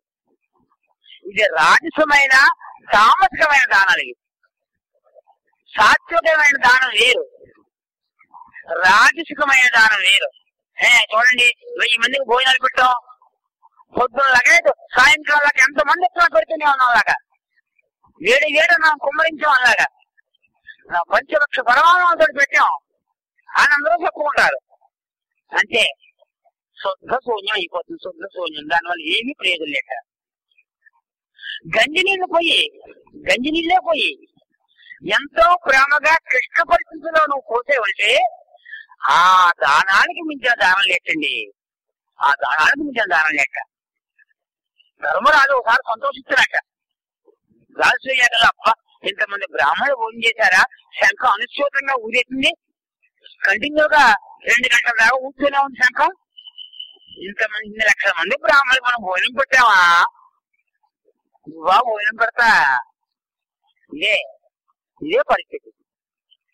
ఎవరైనా సరే యాక్టివ్ వాయిస్ చదువుతారు, అది చాలా తప్పు. నేను భగవంతుడు చూశాను, నేను చదువుకున్నాను, నేను ఉద్యోగం సంపాదించుకున్నాను, నేను సమాజంలో ఇల్లు కట్టుకున్నాను అని నేను కట్టుకున్నాను అన్నాడు అంటే వాడంతా అబద్ధం ఆడుతున్నాడు లెక్క. యాక్టివ్ వాయిస్ ఈ ప్రపంచంలో అబద్ధం, ప్యాసివ్ వాయిస్ మాత్రమే ఈ ప్రపంచంలో ఆత్మహత్యల సత్యం. నా చేత ఇల్లు కట్టుకోబడింది, నేను ఆ పరమాత్మ నా చేత చూడబడుతున్నాడు, పరమాత్మ చూడబడుతున్నాడు కనుక నువ్వు చూసావు. నీ ప్రతిగట్టి పరమాత్మను చూడగలవా? ఆయన నీకు ఓకే అన్నాడు కనుక నీ కళ్ళతో ఆయన చూడగలిగావు, లేకపోతే ఆ సమయాన్ని కళ్ళ కూడా నీళ్ళు కారిపోతాయి, చూడలేవు. వెంకటేశ్వర స్వామి దగ్గర వెళ్తూ ఉంటాం, నేను 4-5 గంటలు తీరా లోపల తొమ్మిది వేస్తారు వాళ్ళు. ఆ లోపల కావాలని కష్టపెట్టేస్తారండి, చాలా కుక్కేస్తారు అట్లా. ఇంత కష్టపడి వచ్చానయ్యా మహానుభావ, టికెట్ క్యాన్సిల్ చేసి మరీ దగ్గరికి వచ్చాను నేను. తిరుమల పైన కనియత నిన్నటంచు చిరకాలము ఉవ్విడలూరి వచ్చేదం. ఆ వేళ కళ్ళప్పుడు నీళ్లు కాలిపోయాయి వెంకటేశ్వరం చూస్తుంటే. అసలు అనుకోకుండా గంటలో నాకు దర్శనం అయిపోయింది, 5 గంటల్లో దర్శనం కానీ గంటలో దర్శనం అయిపోయింది, మతిలిపోయాయి నాకు. అందుకని ఎంతో ఉద్వేగంతో ఆ స్వామి చూసిన వెంటనే కళ్ళప్పుడు నీళ్లు కారిపోతున్నాయి. కనియద నిన్నటంచు చిరకాలం ఉవ్విడలూరి వచ్చేదం. గను నేను కాంచినంతటనే కన్నులు కాల్వలు కట్టి పొంగగా తనువు మనంబు గోరుమను తాపముతో. ఆయన చూద్దామనే సమయానికి కళ్ళకు నీళ్లు కాకపోతే ఇంకేం చూస్తామండి, కళ్ళు చూస్తున్నాం. అయినా కంటిలో నీటి చాలా ఉండిపోతాయి. మీరు ఎంత ఒళ్ళు బాగా చూసుకున్నా తలెక్కడికి పోతుందండి, తల ఉంటుంది. కానీ ఎంత కళ్ళు బాగా వస్తున్నా ఈ పక్కవాడు చూసిస్తూ ఉంటాడు. గను నేను చూసినంతటనే నువ్వు మేఘలాంటి వాడవయ్యా, మాయైపోతూ ఉంటావు కనపడవు నాకు. గను నేను చూసినంతటనే కన్నులు కాల్వలు కట్టి పొంగగా తనువు మనంబు ఓరుమను తాపముతో. కనులద్ది ఎట్టకే కనా చిత్తదేవుడి గల కళ్ళు మూసుకుని కళ్ళు అద్దుకుని చూశాను.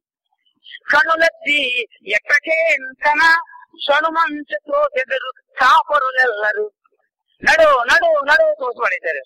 సనుమంచతో ఎదురు కాపరులెల్లరు నా వెర్రి కాని నేను కననిది ఎప్పుడయ్యా, నన్ను కావనిది ఎప్పుడు నీవు శ్రీధరా అని అప్పటికప్పుడు ఈ పద్యం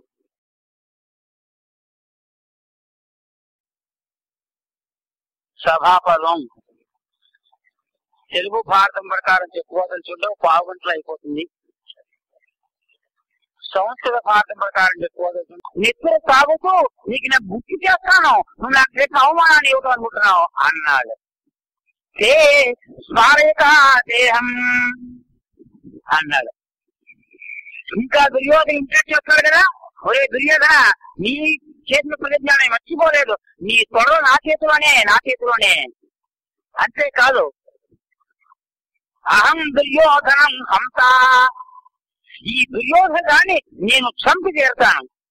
కర్ణహంత ధనంజయ, ఇది ఆ దుర్మార్గుడు కరుణుడు కదా, వాడిని మా తమ్ముడు కొడతాడు. శకునించ అక్షకితవం సహదేవో హరిష్యతి, ఈ శకులు గారు ఉన్నారు కదా, వీడు మా సహదేవుడు ఒక్క దెబ్బ కొడతాడు, యుద్ధంలో చంపి తీరుతాడు. వాటాలు చేసేసాడు ఆయన. ఇదే వాటాల ప్రకారం చెప్పారు. శకుని దొరికినా ఇంకెవరు చంపలేదు. కింద ఆయన ప్రతిజ్ఞ చేశాడు, వీరులు ప్రతిజ్ఞ చేస్తే పాలించి తీరతారు, వీరులు ప్రతిజ్ఞ చేస్తే ఏ జనమనే వాళ్ళు పాలించలేరు. సుయోధనం ఇమం పాపం హంసాస్మి గదయాయుధే. ఇంకో మాట్లాడుతున్నాడు, ఒరే నన్ను హింస చేసేపోగల నువ్వు, చెప్తా నీ పని.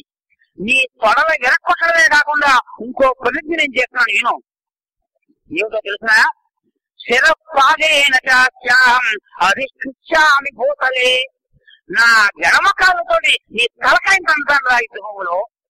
నీ తొడవ వెనక్కొట్టి నువ్వు పడిపోయిన తర్వాత నీ తలకాయని నా ఎడంకాలతో తంటాను రా దుర్మార్గుడా అన్నాడు. అలా కన్యాడు, అలా కన్యాడు. ప్రతిజ్ఞ, ఈ ప్రతిజ్ఞ చేయొచ్చా? ఈ ప్రతిజ్ఞ చేయకూడదు. యుద్ధంలో గదా యుద్ధంలోని తొడవ వెనక్కొడతాన ప్రతిజ్ఞ చేయకూడదు. అయితే ఆ ప్రతిజ్ఞకి ఆ ముని మైత్రేయి ముని యొక్క శాపం ఉంది కనుక ఆ ప్రతిజ్ఞ సత్యబద్ధమైంది, భీములకు దోషం అంటలేదు. కానీ ఈ ప్రతిజ్ఞ మాత్రం ఒక సుక్షత్రియుడు, వాడు ఎంత దుర్మార్గుడైనా యుద్ధంలో శస్త్రహతుడైతే వాడికి డైరెక్ట్ గా సుఖం వచ్చేస్తుంది. వాడు పాపాలన్నీ పోతాయి ఎక్కడితోటి. పాపాలన్నీ పోయిన దుర్యోధుడిని ఎలంకాలతో తంతాను అన్నాడు అంటే అది మహాఘోరమైన కుత్యం, మహా అవమానకరమైన కుత్యం. నిండు సభలో ఈ పాండవులు ఎంత అవమానపడు, అంతకన్నా ఎక్కువ అవమానం ఇది. ప్రతిజ్ఞ చేసేసాడు. ఆ చివరిలో గుర్తు పెట్టుకున్నాడు, పట్టుకుంటాడు. అప్పుడు ఎవరు దుర్యోధనుడు ఇది మర్చిపోయాడు కదా, ఈ దుర్మార్గుడు వాడు చేసిన పని మర్చిపోయాడు. వాడు తన్నితే శవం మీద రాబందులు వాడటం లేదా, నా మీద నీ కాలు పడితే రాబందు కాలు పడింది అనుకున్నాను రామదేమా అన్నాడు.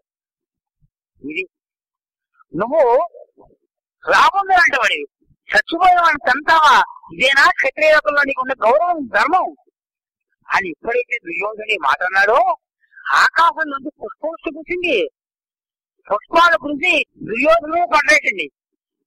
మధురపోయి అందరికి, ధర్మరాజుకి మధ్యపోయింది. అయ్యో అన్యాయంగా పాపం ధర్మరాజు ఎంత గొప్పవాడండి, ఏమీ మాట్లాడలేదు. అయినా అన్యాయంగా మేము చంపేద్దామా అని బాధపడ్డాక ఎందుకు పడింది పుష్పవృష్టి, వాడి పాపాలు పోయాయి రణభూమిలో పడిపోవడం మూలంగా. కనుక స్వర్గప్రాప్తి కలుగుతుంది. అటువంటిప్పుడు జరిగిన అధర్మం కనుక పుష్పవృష్టి కురిసింది. వాడు అన్న మాటకు పుష్పవృష్టి కురిసింది.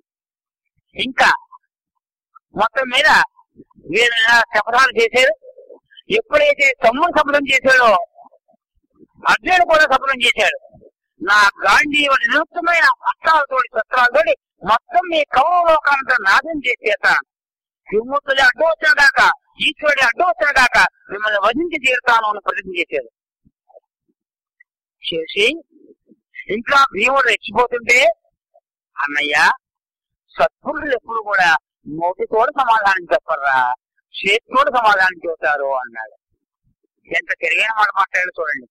ఎందుకని అనవసరంగా వాళ్ళ మీద నోరు చేసుకోవడం, మనం చేద్దాం వచ్చేయం చేయబట్టుగా లెక్కెళ్ళాడు.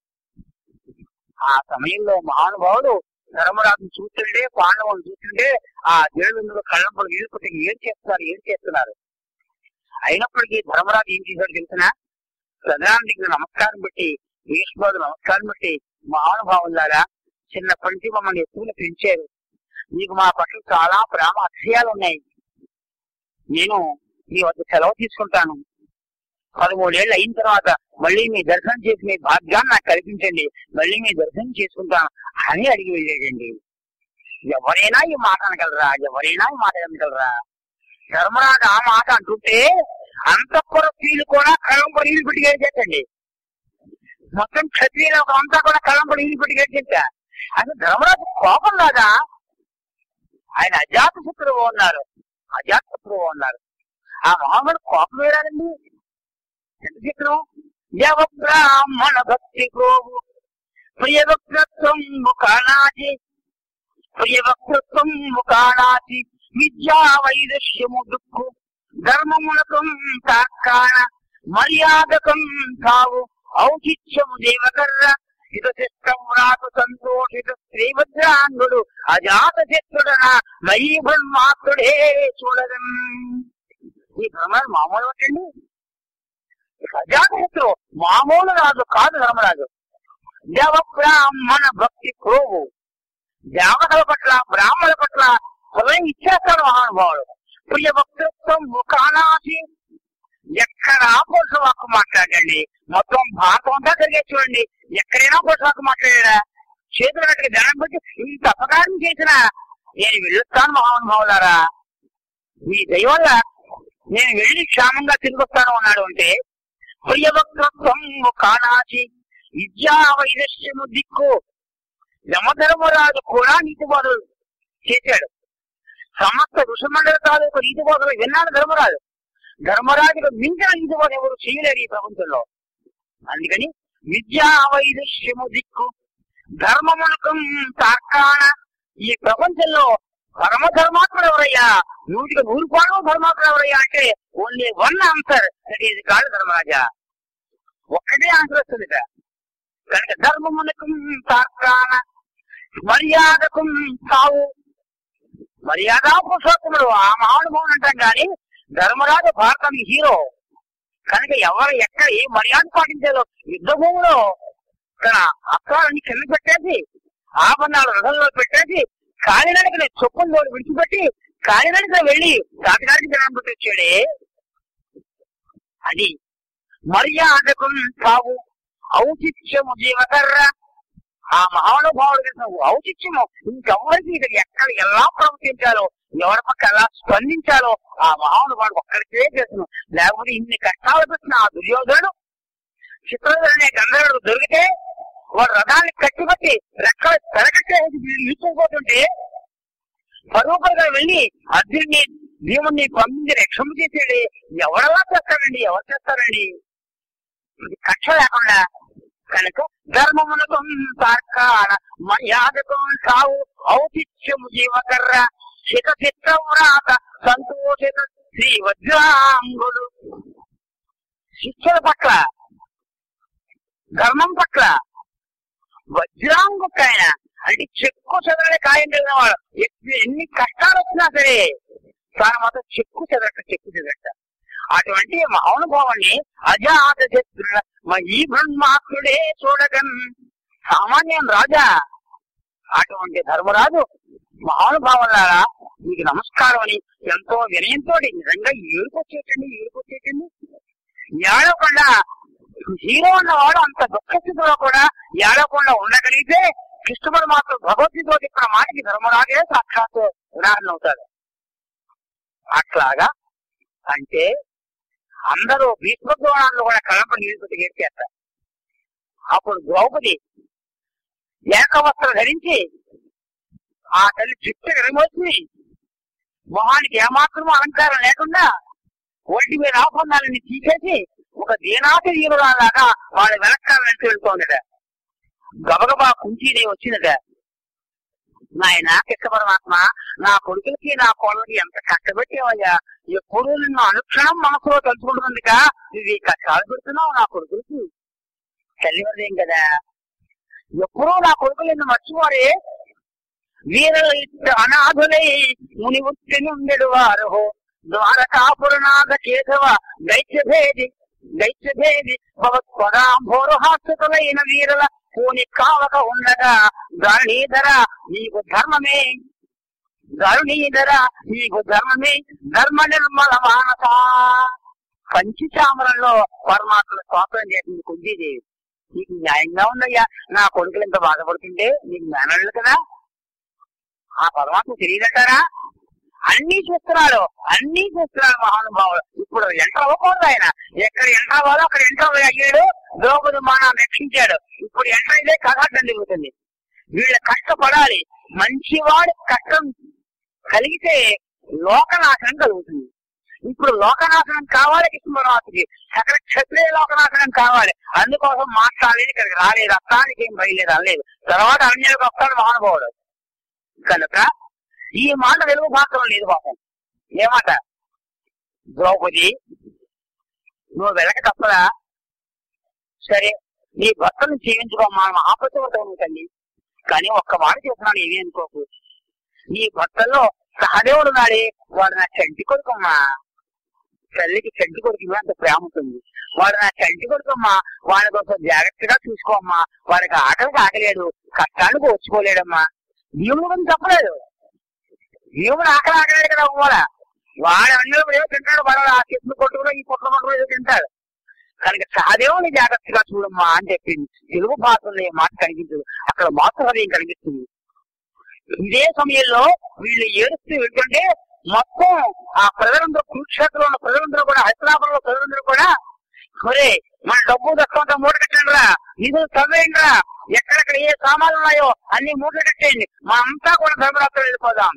ఆయన రామచంద్రమూర్తి వెళ్ళిపోతుంటే అయోధ్య ఎలా ఖాళీ అయిపోయి పరిస్థితి చేసిందో ఈ వేల ద్వాపరయుగంలో ధర్మరాజు అడుగులు పట్టేస్తుంటే మొత్తం హైదరాబాద్ జనాలంతా కూడా మేము కూడా వచ్చేస్తాం, మేము మా నాదులకు ఉండి పెట్టుకుంటాం, మాకు ఇక్కడ పర్లేదు, ఇంకా మా ఇల్లు కోడేవ్వండి, మా వాకిళ్ళు కోడేవ్వండి, మేము వాళ్ళతోటే పొందుతాం, వాళ్ళతోటే వస్తామని మహానుభావులు బయలుదేరడం మొదలెట్టే అది ఒక మహాత్ముడు కోసం 10 మంది ఏడుస్తారు, దుర్మార్గుల కోసం ఒక్కరు కూడా ఏడవంటే ఇదే. అప్పుడు అదే సమయంలో వీళ్ళు వెళ్తుంటే అపశకనాలు మళ్ళీ వచ్చాయి, కానీ ఈ అపశకనాలు చేయలేదు ధృతరాష్ట్రుడు. ధృతరాష్ట్ర విభుని మందిరమున ఆరపెట్టుపరిచి గోమాయువులు పట్టపగలే అంతఃపురంలో అనేక నక్క వచ్చేసేటండి. రాజుగారు అంతఃపురంలో రావడం మన కోట గోడ లోపల రావడే కష్టం కదా, నక్కలేమిటి అంతఃపురంలోకి రావేమిటండి? పట్టపగలు వచ్చి అరుస్తున్నాయట. నక్కలు రాత్రి అరుస్తాయి, పగలు రావు, భయం వాటికి. అడ్డందారు అంటే నాలుగు పరిగెత్తి పారిపోతాడు, కేక ఉంటే పారిపోతాయి నక్కలు. రాజు కూడా హాయిగా వచ్చేస్తాయి. అప్రదక్షిణముగా ఉల్కాపాతము ఉలకలు పడ్డం మొదలెట్టాడు, అప్రదక్షిణంగా పడ్డం మొదలెట్ట మహా అపశకనం. ఒక్క తోక చుక్క పొడిస్తేనే మహా అపరాధం కదా, అటువంటి తోక చుక్కలు అప్రదక్షిణంగా పడడం మొదలెట్టాడు. అపవేగమయ్యున్న అంబరమున విద్యుత్ సహస్రము విరసిల్లే. ఆకాశం నిర్మలంగా ఉన్నది మూల, మేఘాలు వస్తే తప్ప విద్యుత్ మెరుపు తీగలు రావు, కానీ పట్టపగలు మెరుపు తీగలు, కోటి మెరుపు తీగ టగలగా తిరగడం మొదలెట్టాడు. ఇది అపశకనం. పట్టపగలు మబ్బులు లేకుండా మెరుపు తీగ వస్తే లోకానికి క్షయం, నాశన కారకం. ఇది ఒకటి. మరి రాహు పర్వంబు కాక భాను పట్టే ఉన్నటువంటి సూర్యుని రాహోసి మింగేస్తున్నాట. అమావాస్య నాడు కానీ రాహు సూర్యుని మింగడం లేదు, కానీ పట్టపగలు ఏ అమావాస్య కాకపోయినా మింగడం వచ్చేసేట. ఇవన్నీ అపశకునాలు. భూకంపమయ్యినప్పుడు భూమి కంపించిందట. అయ్యో ఏ మహారాజు ఈ నగరంలో ఇంద్రప్రస్థలు ఉంటే నేను హాయిగా ఉంటున్నాను, అటువంటి రాజు అడవులు పట్టిపోతున్నాడే అని భూమి బాటతోటి కంపించిందట పాపం ఆ తల్లి. సభాంతరమున నరుల వినుచుండా. ఇదంతా ఒకట్టు. సరిగ్గా సెంటర్ లో స్లాబ్ బ్రద్దలు కొట్టుకుని నాలుగు కిందకి వచ్చేసండి. సడన్ గా నాలుగు సెంటర్ వచ్చి, ఇదిగో దుర్మార్గులారా వినండి, సరిగ్గా 13 సంవత్సరాలు అయిన తర్వాత 14వ సంవత్సరంలో నిఖిల క్షత్రియ నాశనం కలుగుతుంది. 14వ సంవత్సరంలో భారత ఆజీయకు అపార వీరులైన పాండవులు జయం మందులు భీమ మగవ సుతల విక్రమణ ఈ కుమారులు నాశనాన్ని పొందుతారా అని నారదుడు అప్పటికప్పుడు వచ్చి చెప్పి మాయమైపోయిందండి. నారదుడు రాడేవాడు సడన్ గా, ఎక్కడి నుంచి వచ్చాడు, ఎక్కడికి మాయమైపోయాడు? ఒక్క నక్క ఉంటేనే భయపడిపోయాడు కదా, ఇచ్చేసాడు కదా. ఇన్ని అపశకనాలు వస్తున్నా విశ్వాసం చెక్కు చదవలేదు, బాధైనా పడలేదు. ఏమవుతోంది విధుడిని అడిగాడు. ఏమవుతోందయ్యా, ఇదిగో ఇలా జరుగుతోందయ్యా, చాలా అపశకనాలు జరుగుతున్నాయ్యా రాజా, ఇప్పటికైనా మించిపోయింది లేదు, వాళ్ళని వెనక్కి రప్పించలేదు లేదు కదా. వాళ్ళు ఎలా ఉంటున్నారయ్యా విధురాలకి, ఎంత సిగ్గు లేని వాడు చూడండి. వాళ్ళు ఎలా ఉంటారు తల్లియా, ఇదిగా వాళ్ళు ఎలా ఉంటున్నారు, ఎలా వెళ్తున్నారు చెప్పమంటావయ్యా? ధర్మరాజు ముఖం కప్పుకొని ఏడుస్తూ వెళ్తున్నాడయ్యా. భీముడు ఇలా చేతులు సాచుకుంటూ వెళ్తున్నాడయ్యా. అర్జునుడు చేతులు ఎక్కడ జల్లుకుంటూ వెళ్తున్నాడయ్యా. నకులుడు ఒంటికి బూడిద రాసులు వెళ్తున్నాడయ్యా. సహదేవుడు బుర్ర ఉంచుకుని నాన్న ముఖంతో ముఖానికి బూడిద రాసులు వెళ్తున్నాడయ్యా. ద్రౌపది శీర్ణ పాత్రయ్యి జుట్టుముడి విడగొట్టుకుని ఏకవస్త్రగా ఓరుమని ఏడుస్తూ పక్కపక్కల ఒక స్త్రీ ఓరుమని ఏడుస్తూ నడిరోడ్డుకు వెళ్ళింది అంటే ఆ రాజ్యం ఖచ్చితంగా నాకు అయ్యి తీరుతుంది. ఏ ఇంట్లో ఉన్నా సరే కుంచేపడుతూ మిట్టమధ్యాహ్నం ఏడ్చింది అంటే, సాయం సంధ్యా సమయంలో ఏడ్చింది అంటే ఆ ఇంట్లో ఖచ్చితంగా అపశకునాలు జరిగి తీరుతాయి. ఏదో నాశనం అయి తీరుతుంది. దానికి ఇలా వెళ్తున్నారయ్యా అన్నట్ట. అలా వెళ్తున్నారా? ఏమిటంటావు దానికి అర్థం? మీరు చూడండి ఎంత దుర్మార్గుడు. ఇప్పటికైనా మించిపోయింది లేదయ్యా నీ కొడుకులు రక్షించుకో అని తింటే అది వెళ్ళడం మానేసి ఏమిటంటావు దీనికి అర్థం అని అడిగాడు. ఈ లోపల గౌరవ గాంధారు వచ్చింది. మహానుభావ ధృతరాష్ట్ర మహారాజా, అప్పుడు నేను చెప్పిన మాట విన్నారు, ఇప్పుడు కూడా నేను చెప్పిన మాట వినండి. మన దుర్యోధన బతికి పట్టకట్టాలి అంటే అర్జెంట్ గా ఈ దుర్యోధని చంపించేయండి. ఏక దుర్మార్గ, ఈ దుర్మార్గుడు పుట్టాడు నక్కలాడిచాడు. అప్పుడే చెప్పాడు ఇంద్రుడు, వీడిని చంపించేస్తే ఇంకా నీకు 100 మంది ఉంటారు కదా, పర్వాలేదయ్యా అన్నాడు. అప్పుడు చంపిస్తే గొడవ లేకపోయేది. ఇప్పుడు ఎదిగాడు, ఇప్పుడు ఎలా చంపించడం? అర్జునుడు కురుకుంటున్నా సరే ఈ దుర్యోధను చంపించేది, లేకపోతే వీడి దేశ బహిష్కార శిక్ష వేయండి. మిగతా వాళ్ళందరూ రక్షణ పడతారు. నేను చెప్పిన మాట వినండి, మీ కౌరవ రాజ్యాన్ని నిలబెట్టుకోండి, లేకపోతే నాశనం తప్పదు సుమా. ఇదిగో చాలా ప్రసిద్ధి కలిగి నారద మహర్షి కూడా చెప్పాడు, అది సత్యవాక్కు అని చెప్పినా వినలేదు అంటే ధృతరాష్ట్రుడు తన పాపాల పంట ఖండించుకోవడం కోసం రేపు ప్రొద్దుట భీముడు పెట్టే తిట్ల కూడు రోజు తిరిగేవాడు. తిను మెక్కు అని ఎవరూ చూడకుండా తింటున్నావా గుడ్డాడా, తింటున్నావా గుడ్డాడా అని వెక్కు కొడుతూ ఏకరించుకుంటూ తిట్టేవాడు. కనుక తనకి ప్రాయశ్చిత్తం అలా అనుభవించాల్సిన అవసరం ఉంది కనుక ఈ వాళ్ళ భార్యకి ప్రమాదం వెళ్ళలేదు. వాళ్ళ వెనక్కి రమ్మలేకపోయాడు. పైగా ఏమిటంటావు దానికి అర్థం అడుగుతున్నాడు. ఏమిటంటావా నాయనా? విజయుడు చెబుతున్నాడు. ఆ అర్థం రహస్యం తెలిసిన వాడు కనుక, ధర్మరాజు కనుక ఏడుపు కళ్ళు ఎవరైనా చూసుంటే వాళ్ళకి అపశకునం కలుగుతుంది. ఆ ఏడుపు కంటి తోటి లోకాన్ని చూస్తే లోకం మాడి మసైపోతుంది. అంతటి మహాధర్మాత్ముడు కంటిపడి ఇడిచిక కింద పడితే భూమి నాశనం కాదా? అక్కడ 12 సంవత్సరాల కాలం పంటల పండ్లు. అందుకోసం గొడ్డ అడ్డుకుంటే వెళ్తున్నాడయ్యా. తన ఏడుపు కింద పడకుండా ఉండడం కోసం, తన కోప చూపులు ప్రజలు చూడకుండా ఉండడం కోసం కళ్ళు మూసి వెళ్తున్నాడయ్యా అన్నాడు. ముక్కు మీద వీరైనా వేసుకోలేదు. అలాగా మరి భీముడేవి వెంటనే భీముడు 2 చేతుల్లో చూసుకుంటూ, ఆహా ఈ 2 చేతులకి 14వ సంవత్సరంలో బాగా గొప్ప పని ఉంది కదా, ఇప్పుడు దాకా ఏం చేయాలబ్బా, ఈ చేతి బుర్రగా ఉంది అని ఇలా చూసుకుంటూ వెళ్తున్నాడయ్యా. 14 సంవత్సరం రాడేమిటి, మొత్తం కౌరవం నాశనం చేస్తాను సుమా అని చెబుతూ వెళ్తున్నాడయ్యా. మరి అర్జునుడు ఇసుక వేయడానికి అర్థం ఏమిటి? ఈ ఇసుక ఎంత సన్నగా ఉందో, ఇసుక రేణుకి ఇసుక రెండుకి మధ్యలో ఖాళీ ప్రదేశాన్ని ఎవరైతే చూడలేరో అంత గాఢంగా నేను బాణాలు వేసి మొత్తం ఈ కౌరవ కులాన్ని నాశనం చేస్తాను అర్థం వచ్చేలాగా ఇసుక తెలుకుంటాడయ్యా. మరి నకులుడు చాలా అందగాడు. నా అందమే దేహాన్ని ప్రజలంతా చూసి ఓహో నకులుడు సమాని గౌరవం వచ్చి ఎక్కడైనా పలకరిస్తారో అది తెలియకుండా ఉండడం కోసం ఒంటికి బూందు రాజుతున్నట్టు మహానుభావులు చూడండి. మనం ఎక్కడికైనా కబుక్కున్నాడు 2 పౌరుల డబ్బాలు 5 సెంటు సీతాలు దగ్గర పెట్టుకుంటూ ఉంటాం, ఎక్కడ తిరిగిపోతుందో టచ్చింగ్ ఇచ్చుకుంటూ ఉంటాం. అది మన పరిస్థితులు. ఆ మహానుభావుడు చూడండి ఇంత అందగాడు, తను చూసి ఎక్కడ గుర్తుపడతారు అని ఒంటికి బూందు రాజు వెళ్తున్నట్ట. మాకు సహదేవుడు ఎందుకయ్యా? సహదేవుడు కనుక కోపగించి సహదేవుడు మౌనానికి సహదేవుడు ముఖానికి కనుక ఎవరైనా చూస్తే ఇంతలో మహానుభావుడు దైన్యంగా ఉన్నాడే అని జనాలు బాధపడకుండా ఉండడం కోసం అది ఆ సహదేవుడు అలా ముఖం ఇంటికి వెళ్తున్నాడయ్యా. ఆ దైన్యాన్ని ఎవరు చూడకుండా ఉండడం కోసం. మరి ద్రౌపదు ఇదిగో నేను ఇలా ఏడుస్తూ దిక్కు నిర్మించి వెళ్తున్నానో 14వ సంవత్సరంలో ఈ కౌరవుల భార్యలు ఇదే శాస్త్రం వెళ్ళకపోతుంది. ఇట్లాగే చిక్క మోసుకుని శ్మశానాలకు ఏడుస్తూ వెళ్తారు. ఇదిగో నేను చూద్దాను చూడండి అన్న అర్థం వచ్చేలా మాట్లాడుతుంది అయ్యా. మరి వాళ్ళకి నిజంగా అర్థం ఉందో లేదో తెలియదు కానీ ఈ ధృతరాష్ట్రుడు భయపడైనా కనీసం వెనక్కి రమ్మంటాడు అని చెబుతున్నాడు పాపం. అయినా ఈ మహానుభావుడు వెళ్ళాడు. మరి ధౌమ్య వారు కూడా పురోహితుడు వెళ్ళాడు. మరి ధౌమ్య వారి ఇంటికి వెళ్తుంటా ఆయన ఏం చేస్తున్నట్ట, చేతులతో దర్భలు నైర్దిక్కుగా చూపుతున్నట్ట. నైర్దిక్కిది కదా, నైర్దిక్కుగా చూపుతూ యామ్య మంత్రాలు చదువుతూ వెళ్తున్నట్ట. యామ్య మంత్రాలు అంటే ముఖ్య మంత్రాలు. యామ్యం ఉంటే దక్షిణ దిక్కు, ఆ దక్షిణ దిక్కు అధిపతి అయినటువంటి యమ మంత్రాలు చదువుకుంటూ వెళ్తున్నాడు. దానికి అర్థం ఎవరు తెలిసినా ఈ దుర్మార్గంలో కూడా అది నింత లోకానికి వెళ్తారు, రాక్షస లోకానికి వెళ్తారు. 14వ సంవత్సరంలో మీ పురోహితులు కూడా ఇట్లాగే యామ్య మంత్రాలు చదువుకుంటూ శ్మశానానికి మీ దేహాలు తీసుకెళ్తారు సుమా అన్న అర్థం వచ్చేదాకా మంత్రాలు చదువుతూ వెళ్తున్నారయ్యా అన్నాడు. ఇన్ని విని కూడా బాధపడ్డాడే కాని పాపం ఏమీ మాట్లాడేది ధృతరాష్ట్రుడు. మాట్లాడితే వాడిని పొద్దున పాపాల పంట పండదు.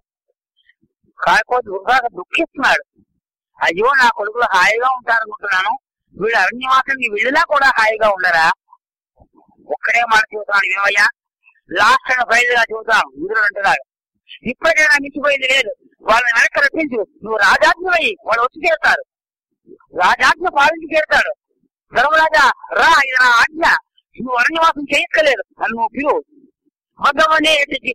మగవనే ఏటికి ఇంకనైనా వాళ్ళను పిలిపించి ఈ జగతి ఎప్పటి ఎట్లా ఏలుతూ సంతసంబుననున్నగా జగదీశ్వర పంపు వంచన కన్నే అన్యుల కంపగలు మిగిలి చేకొన ఇట్లు చేసిన మిత్రురే మదినుత్తములు, మిత్రురే మదినుత్తములు. ఎవరైనా అన్యాయంగా ఒక సంపదలు మనం వేసుకుని నువ్వు అనుభవిస్తే లోకం ఉంటుందయ్యా, లోకం ఉంటుందయ్యా. వాళ్ళు మెచ్చుకుంటారనుకుంటున్నావా, ఎప్పటికీ మెచ్చుకోరు సుమా అని చెప్పినా కూడా అనుకున్నాడు. ఒక్కసారి ఇంకోసారి అదంతా మర్చిపోయాడు. కనుక ఈ పాండవులు అరణ్యంలో ప్రవేశించారు మహానుభావులు. ఇక్కడ సభాపర్వం మొత్తం భారతానికి సెంటర్ పాయింట్ సభాపర్వం. ఈ సభాపర్వం లేకపోతే మిగతా 17 పర్వాలు లేవు. ఈ సభాపర్వంలో పాండవుల దైన్యము, పాండవుల అరణ్యవాసమే మొత్తం భారతాన్ని నడిపిస్తుంది. వీళ్ళ ధర్మమే భారతాన్ని కాపాడుతుంది. ఇటువంటి సభాపర్వాన్ని వినిపించే అవకాశం ఇచ్చిన ధర్మంతర కార్యకర్తలందరికీ, ఏమాత్రం జరిగినా వచ్చి శ్రద్ధగా వినండి మీ అందరికీ. పాపం లోతు తప్పకుండా మా నెహ్రూ గారు, విశ్వనాథన్ గారు, నారాయణ గారు